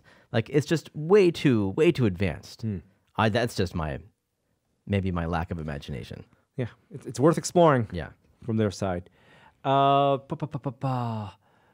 Ooh, I skipped over a couple stories. Hey, when we're talking about the Pixel and it having a face unlock bug, the Galaxy S10 also has a bug for its unlock feature. Does? It is a fingerprint recognition problem. So they have a under the screen fingerprint recognition, like their version of Touch ID, and apparently there's a bug that allowed people to unlock it regardless of the data that was registered to the device. People could use, you put a screen protector, and then you can use a separate fingerprint, and it would, for some reason, that screen protector would buffer against that would fuzz out the data, and it would unlock the phone. Samsung has acknowledged this, and they are going to be patching it. They said very quickly. Good. A new patch. All right. Yeah. And I bet you can turn it off in the meantime. Yeah, and use a pin or use some type of other unlock. Good old pins. Yeah. 80s technology. And you interested in Verizon 5G or 5G in general? Of course, does that feel like a technology? Is that what's going to get you to buy a new phone next year? 5G. I mean, I'll be 3 years out of date by then. So, unlike you, so I'm be excited to buy a new phone next year anyway. But if it's 5G, all the better. Hey, faster internet. I don't really have a problem with current 4G internet speeds. Me neither. But all the promises of 5G and so many telecoms are banking on 5G opening not only doors for more revenue because they'll be able to charge more, but whole new types of mobile experiences, including game streaming. Lots like just with that much more bandwidth. So many things can be run off the cloud and don't need to be run locally. And 5G is making its way in a few more places, including in sports arenas. Verizon announced, and I saw a TV commercial for this yesterday. They announced 5G in some arenas in Madison Square Garden, at the Chase Center in San Francisco. It won't be for every seat, and this tells me that 5G is not going to be.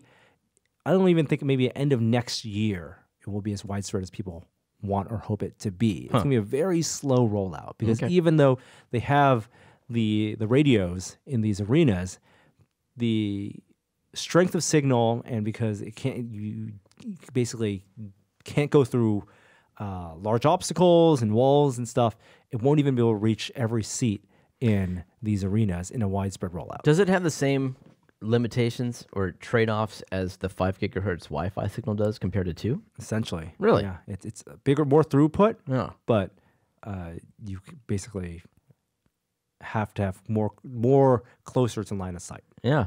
Interesting. Yeah. So that means that there's going to be more cell towers in the future? Yeah.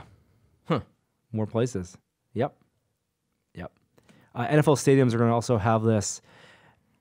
I'm really curious why, like what benefit this has to the person who's at one of these stadiums or arenas, Instagramming a football game. Yeah, it is kind of strange, right? Like what does that extra bandwidth get you? Is this an AR play where you can put your phone up and you get some overlay and there's a lot of pipe video that goes through? It's going to be great for streamers. Like the whole Twitch movement is going to love 5G. Streaming in while you're out in the world. Outgoing, yeah, from your phone.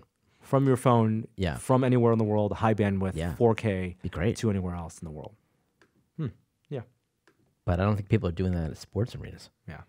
All right, let's get to some emerging tech. Skydio, we talked about them a couple weeks ago. They're the folks who make the best autonomous drone that do obstacle avoidance and subject tracking. They have announced that they have a motorized charging station. Where do these guys come from, man? I mean, it's like DJI was the only game in town, like in terms of premium, drones, and then these guys come out with an autonomous drone, and then revamp it. Now they have this cool system. It's a dock that the drone can automatically land on, and then be enclosed within, charge up, and then take off again. And this is like every military campus in the world is going to have these on them. And I think this piggybacks onto the computer vision system of these drones. The same kind of camera tech and image analysis that allows it to avoid obstacles, allows it to then see the charging dock and then use its IMU to then land perfectly on it. I don't know about perfectly. Like you saw the video of it landing. Right. It's a little shaky, but it landed fine. And the CEO or whoever was demonstrating it said it had very good reliability. I do wonder if on occasion it doesn't quite make the landing, you got to go out and place it on it. That's a little weird. But the ideal scenario is that you have maybe one technician monitoring an array of like dozens of these. Right. As opposed to needing to go station to station, plug in drones, replace batteries. It's awesome. So it really is autonomous at that point. Yeah. And you've got a surveillance system that is flying in the air for you. Yeah. This is wild. Like, it makes me wish I had a huge multinational company and have these installed in my bases. The Skydio 2 is going to come out later this year, so it's highly anticipated, and the price, I think they were able to get it under $1,000 was very good. I couldn't install this in my home because you're not legally allowed to fly them unless you have line of sight, and you can't fly over people. So those are constraints for me. This is maybe the best internet video you saw this week. Mm-hmm. It is a 3D printer that prints specifically sprites using perler beads. Yes. Perler beads. Does everyone know what those are? I mean, if you grew up in the 90s, oh, really? Then probably. Is that what it was? Because you and Danica clearly both know what they are. Oh, yeah. Danica brought them over when she sat for my kids, and Now my kids know what they are, but I don't think I did. That they're tiny little cylinders that come in every color under the rainbow, and you put them next to each other, and then you iron them, and they stick together. And it's a way to make these kind of pixel arts out of beads, out of these little cylinders. Yep. Somebody made a robot that has an agitator and a bunch of tubs on the top that are filled with these perler beads that all get fed down in these little tubes to a stepper motor, probably a combination of a couple stepper motors, and it basically prints perler bead pixel art. So it grabs the correct color, it then places it very carefully up against all the other beads that have been laid out, and then it's on a heated bed. That's the brilliant part of it. The heated bed itself So it then cooks them. melts them together. They're perfectly placed. It melts them together, and it automatically makes quite a large resolution. Like I wouldn't venture to say, but I want to say like 128 by 128 easy would fit on this bed. 64 colors. It's really You need a bucket for every color. Now I want to say, like, I would love to see, this would be a perfect tested live show kind of thing, like show like the making of this thing and bring it up on stage, maybe have it print something over the course of the show. That would be a lot of fun to watch. I want to say though, like, I wonder if, God, this was a lot of work. Yeah. And I wonder if it was like when the person was done making this, if they felt like a little bit of like, I thought it would be cooler. You know? What? No. Because it's what is it really doing that the hands of a 12-year-old and 10-year-old couldn't yes, do? like that's part of the process. Like Because the it's a robot. fun is in the making of the perler beads. I mean, maybe he's more of an artist, and the fun is in the designing on the computer screen, the sprite artwork, right. and now you can automate the actual laying out of the beads, because it's like Lego. Like, it's really fun to put together, but like picking and sorting out the pieces, unless you really enjoy that part of the process, But can be maddening. Isn't part of showing of having a perler bead? What do you call it? A piece of art that's been made with perler beads. Sprite art, pixel art. No, it's like there's a thing. Like if I'm holding a finished perler bead project, I don't know if there's a specific word for that. but I bet perler beads has a word for it. My feeling is like that is something that you're showing to people, and what they are supposed to think is, oh, he made that. He spent time he making designed it. Doesn't matter how much time he physically spent putting the pieces that. You together. are so welcoming of the robot overlords. You can't wait for everything to be automated. I would love that design. I mean, I think it allows Yeah? for artists to be more creative and experiment with design. Maybe we should replace Jackson Pollock with a bunch of paintball guns, and we just line them up and have them fire randomly at the canvas. If and Jackson Pollock was behind, and you're good. The paintball guns, aiming them, then I'm sure people would get a lot more work done.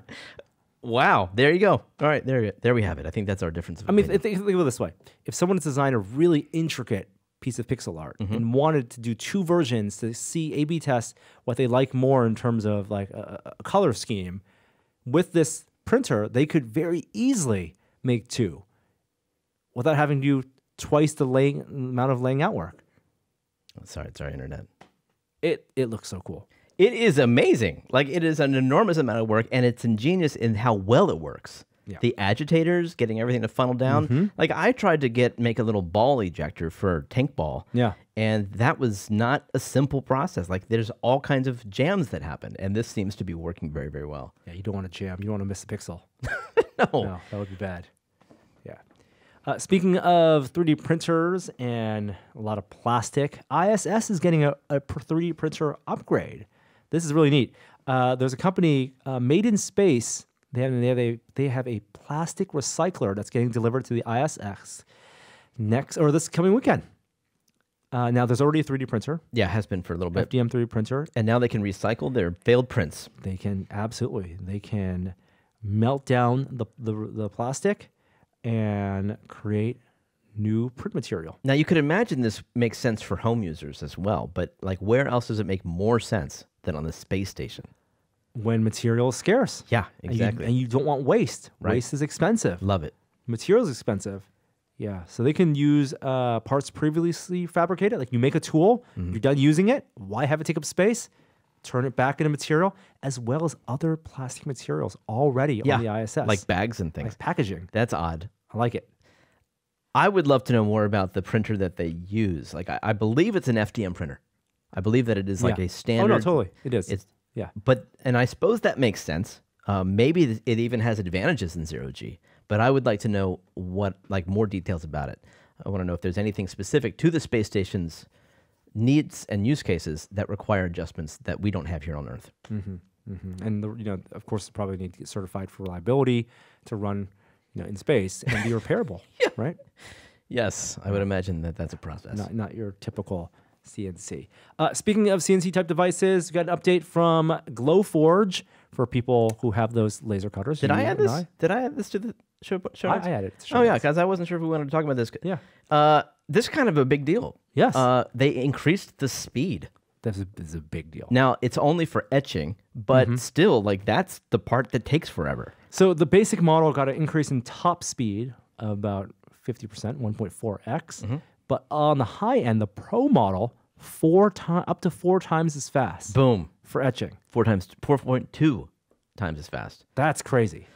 Yeah. It's a beta feature, so you only see it if you go into your manual settings, and there'll be a beta little text box at the top where you can adjust the speed. I haven't used it yet, but I'm actually doing lasering this tonight, so I'll be trying out tonight. I can't wait. Great. That does it for technology news. We don't have any science this week or pinball, so let's just go right to VR.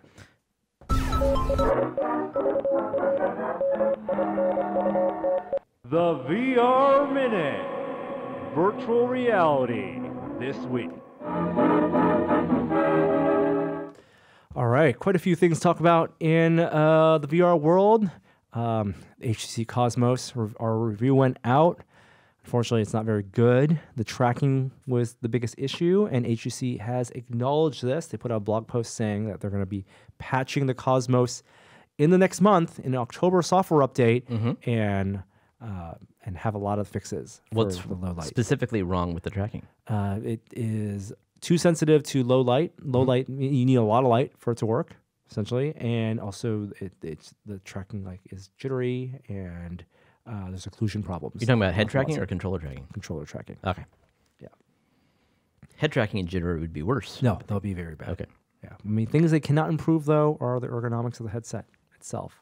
Also not great? Not that great. Okay.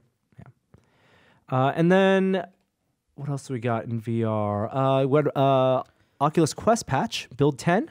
Yeah, you remember how in build 9 we got the option to update ourselves?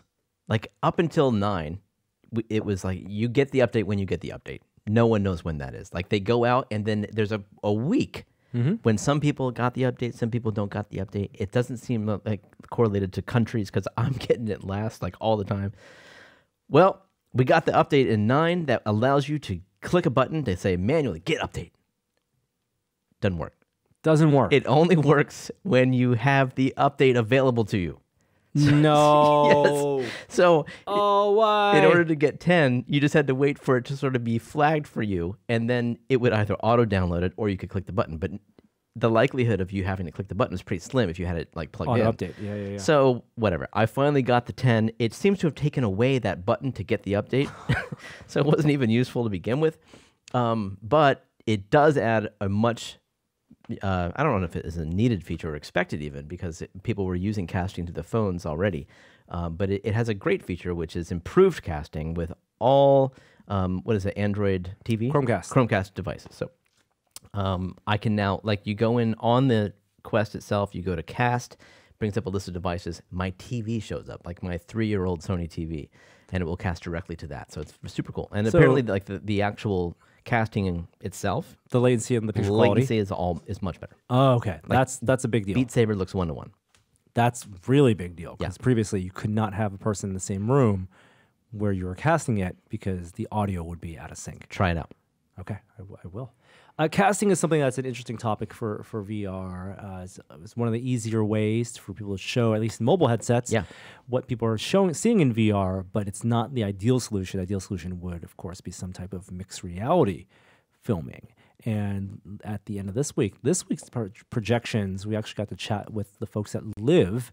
They make the Live app. It's available on Steam, and they have had a pretty rock-solid mixed reality solution with supported games and developers. You probably saw these guys before and didn't even know it because they were some of the first people doing mixed reality with Beat Saber. They made a splash.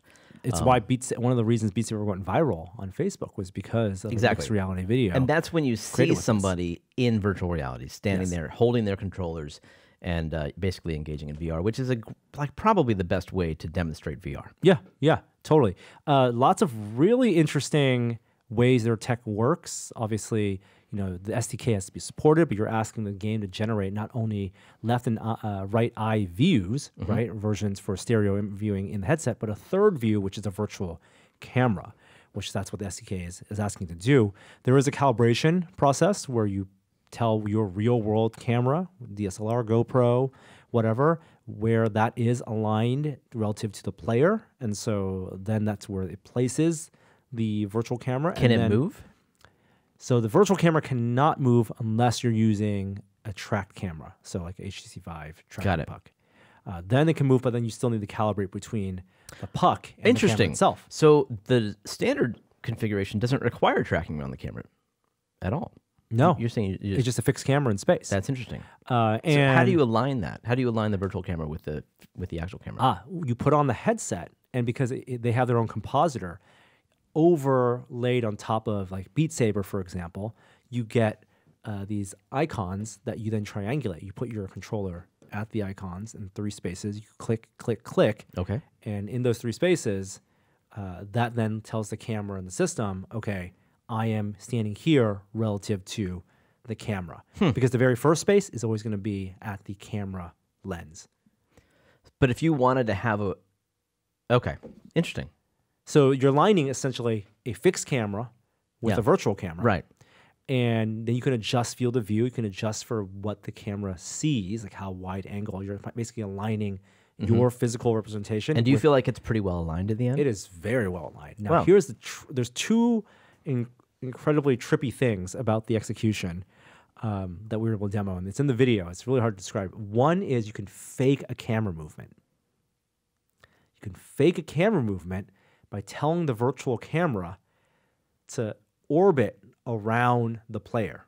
Okay. And then the world then orbits around the player. Yeah. But the real person that you're augmenting does not get that treatment. Right. So when I'm in headset, but you do, the game world rotates as well.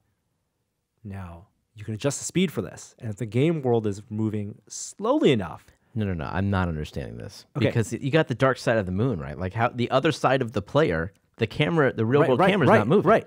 You fake the camera moving by having the physical player also rotate. Oh, no. Oh, God, that's so weird. So in Beat Saber, yeah, if I'm just standing still, the world will actually rotate around me very slowly. Right. So it's up to you to stay in lockstep with that.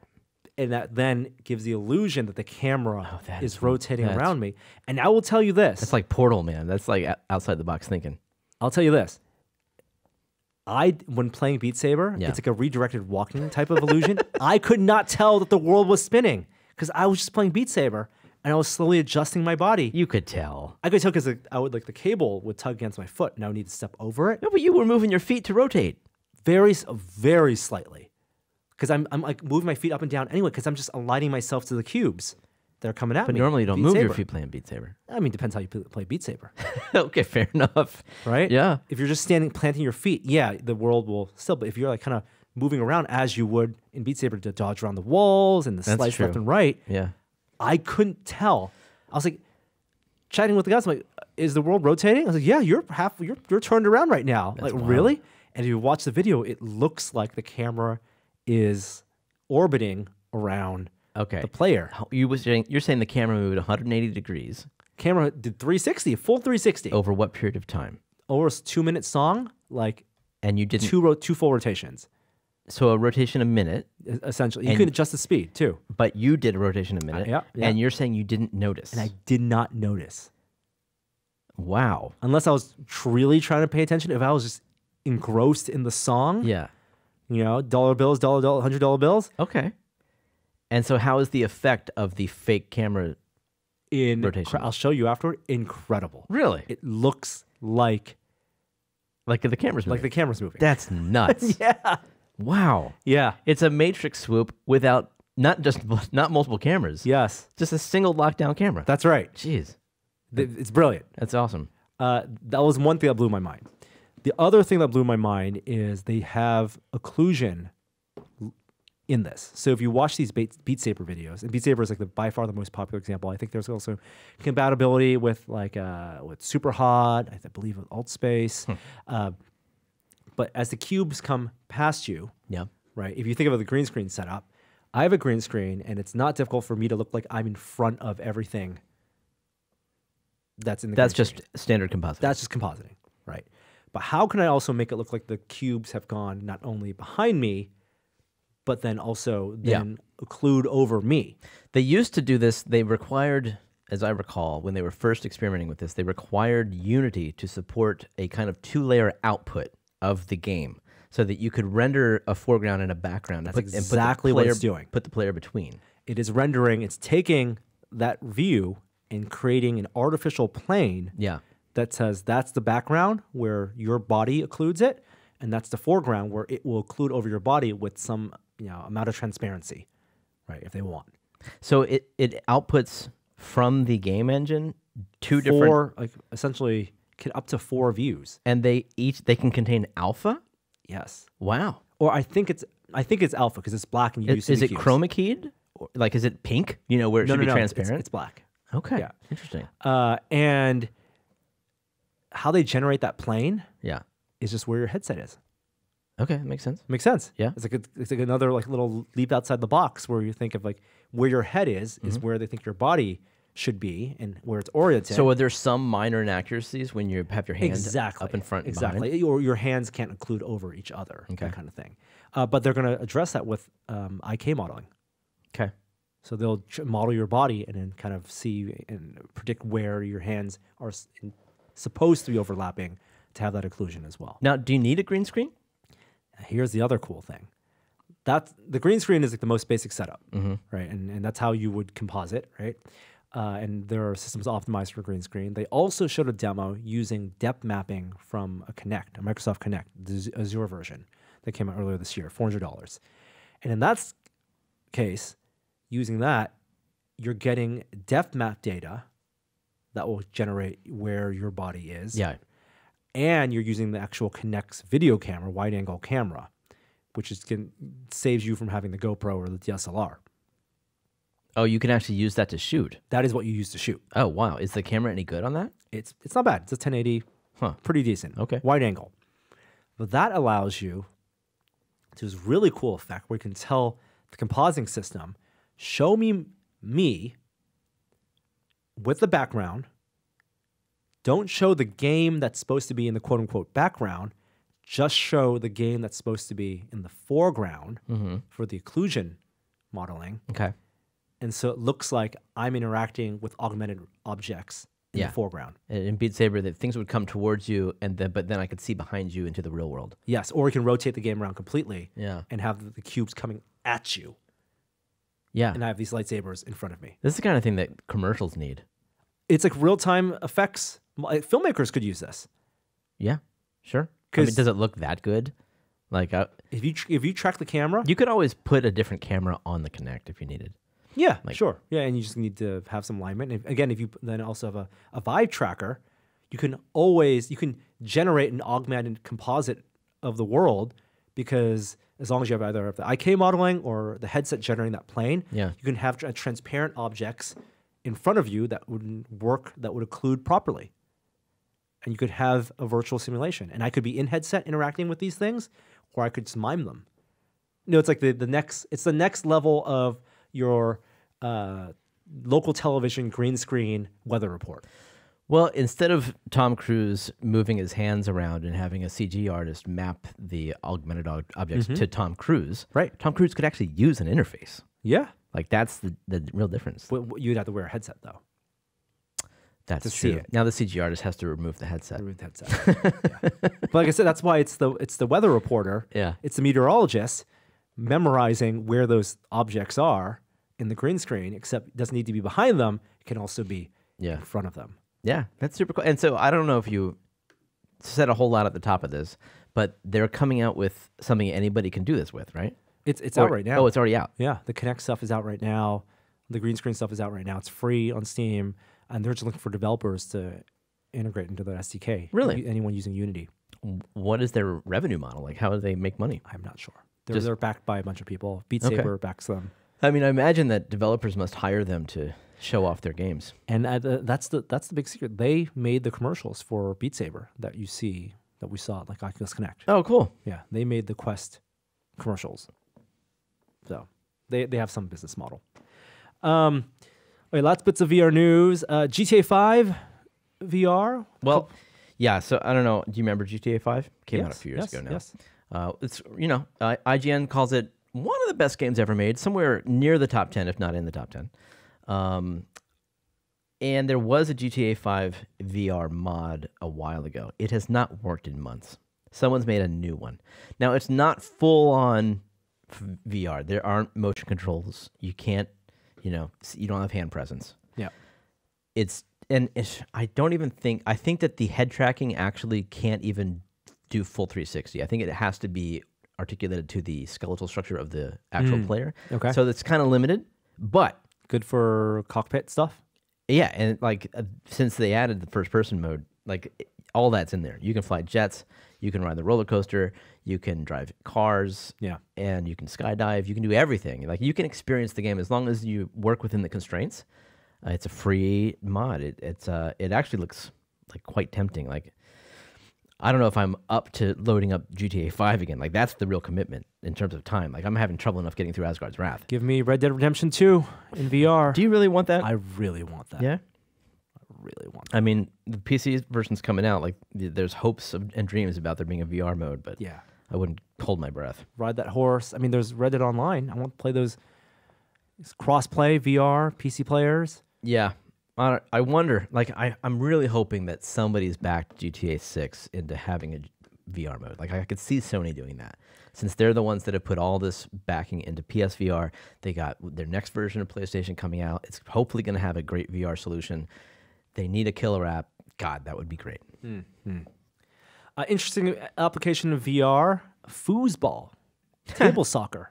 This is awesome because, like, Zach and I wanted to do robotic, like, various tests on this. We wanted to do like a motion controller air hockey, Okay. where you like the haptics are when the puck hits your thing, and So you it's can a play air virtual hockey. puck. Yeah, exactly. You can play air hockey over the internet in VR. This is a physical tabletop foosball table. Yes. with poles that go in it, but there's no game down there. They're just all read by like rotary encoders and like positional things. And you play a standard game of foosball, but in VR, and that means that magic can happen. It's like pin sim, but Exactly. But It is foosball. It is, and multiplayer. Right. So yeah, you got 4 players all engaging on this. It's something you can actually download the app on Steam right now, so you can play foosball, but you got to play the gamepad. Like the magic is when you actually stand at the table, and they have one of these. I wouldn't be surprised to start seeing these in the same places that we saw, like the Pong tabletop game, where you can sit down and play like a physical with the LEDs. And the physical moving puck. I wouldn't be surprised to start seeing it there. It's called Coliseum Soccer, Koliseum. And it was at the World XR Forum, and reviews were positive. It looks a lot of fun. What augmented things you see that you can only do virtually that you wouldn't be able to do with a real foosball table? Well, let's see if our internet's up to it. So here you go. You can see it's basically like CG Animations. animations of all of the players, Yeah. so they can come to life, and the ball can have particle effects and little trails behind it, and it seems like a good time. Is there haptic feedback? Well, that seems like the easy part. I don't No, know. no, it's Why not the not? easy part. Why not? Because one of the best things of foosball is as you spin the handle, Yeah. feeling that ball, you hear that smack, the sound effect, and Well- you feel the resistance. Yeah, Do you get the resistance in? I don't know. I don't think you get the resistance. Okay. I think there's motion controls. You can actually turn and pull Yeah. the handle. Okay. But you're playing foosball, you spin it real fast. I'm gonna say it's not a game breaker. Okay. All right. But- virtual foosball still. Yeah, Very neat. Multiplayer. Local multiplayer. yeah. Local multiplayer VR. Yeah. I think there's something to it. Release date news. There's Doctor Who, officially licensed VR game. I played a little bit over at Comic-Con. It was all right. It wasn't the best demo, but they do have a release date, November 12th. So if you're a big Doctor Who fan and you have VR, then maybe something you want to check out. You do get to enter TARDIS, and they did not let me enter TARDIS in the E3 demo or the not E3, the Comic-Con demo. Quest version has been delayed a month, so you'll be waiting until December for that one. We're still waiting for Stormland. That's the 3 weeks out. Oh my gosh!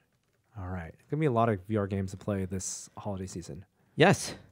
Yeah, I'm looking forward to that. It's like we've seen that and Asgard's Wrath presented as this huge Hallmark games, like the first huge budget games that Oculus Studios has produced. Asgard's Wrath seems tough to beat from a sort of asset and storytelling standpoint.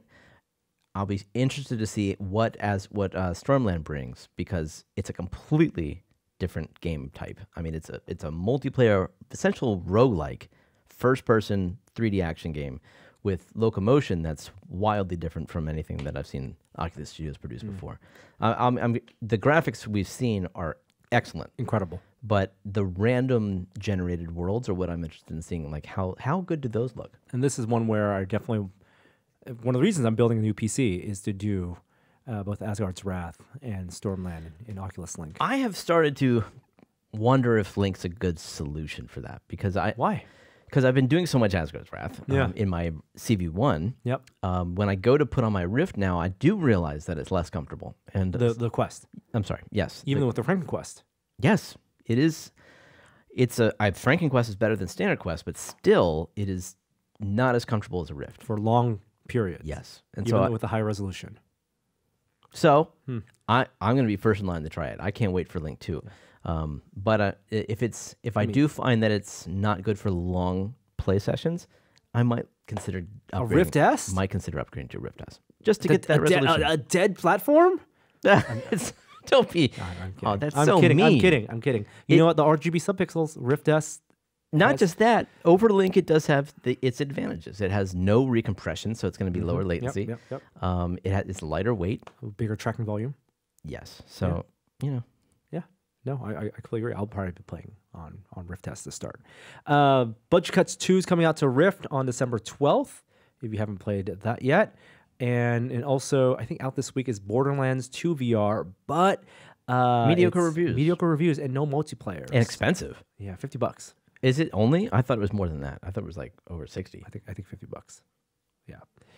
That does it for the VR Minute and our podcast this week. Thanks so much for listening. We'll be back next week to talk about more Halloween plans, more tech news, more pop culture. Maybe Jeremy will have watched Watchmen by then. I'll still be Unlikely. talking about it. Music. You're right. It's Trent 50 Reznor. It's $50. Trent Reznor. We have an outro this week. I'm sure we do. You have an outro queued up this week? No. Not yet. All right, here we go. Jesse from Earth, back with mono and stereo. With Kate Winslet? What the heck? Can we air this? Do we have the rights? Oh, you're going to want me to plug in. Yeah. We're going to want to hear it. And I got to disconnect from AirPlay. Now I see I'm getting the steps down. Turn AirPlay off. Very good. And then we'll hit play and see what happens. Let's see what happens. Nothing. Nothing happens. What's wrong, Norman? I don't know. Oh, it's set to the Rodecaster. It's gonna be really loud. Oh my God! Start from the beginning. That is so wrong. Give me a moment. At this point, everyone's cool, right? Like Everyone's cool. No one Just hanging cares. around. Yeah. one Yeah, sitting in your cares. driveway waiting for the podcast to end. not. It's a driveway moment. Rewind. Hot dog. So I don't know. Hot dog. Got to turn it up. Your Bridgesies. Is Bridge twinsies. San Francisco Rush. Jeremy's here. Hi. Will's here. Hello.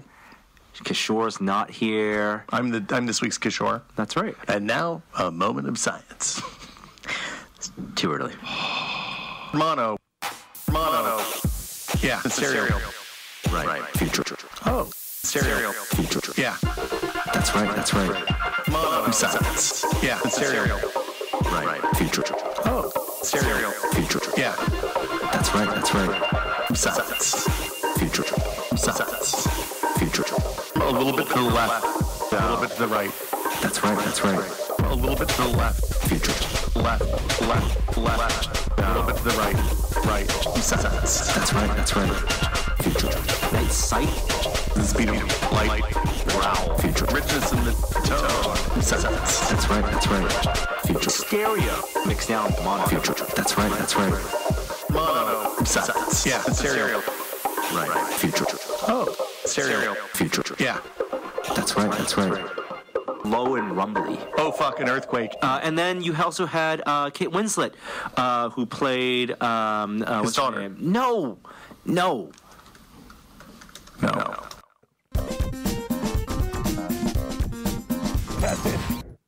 That's great. I don't even remember where the Kate Winslet reference came from. I'm so sorry people can't hear that in stereo. I'm so sorry as well because it sounded really good in stereo. All right, see you next week. Bye.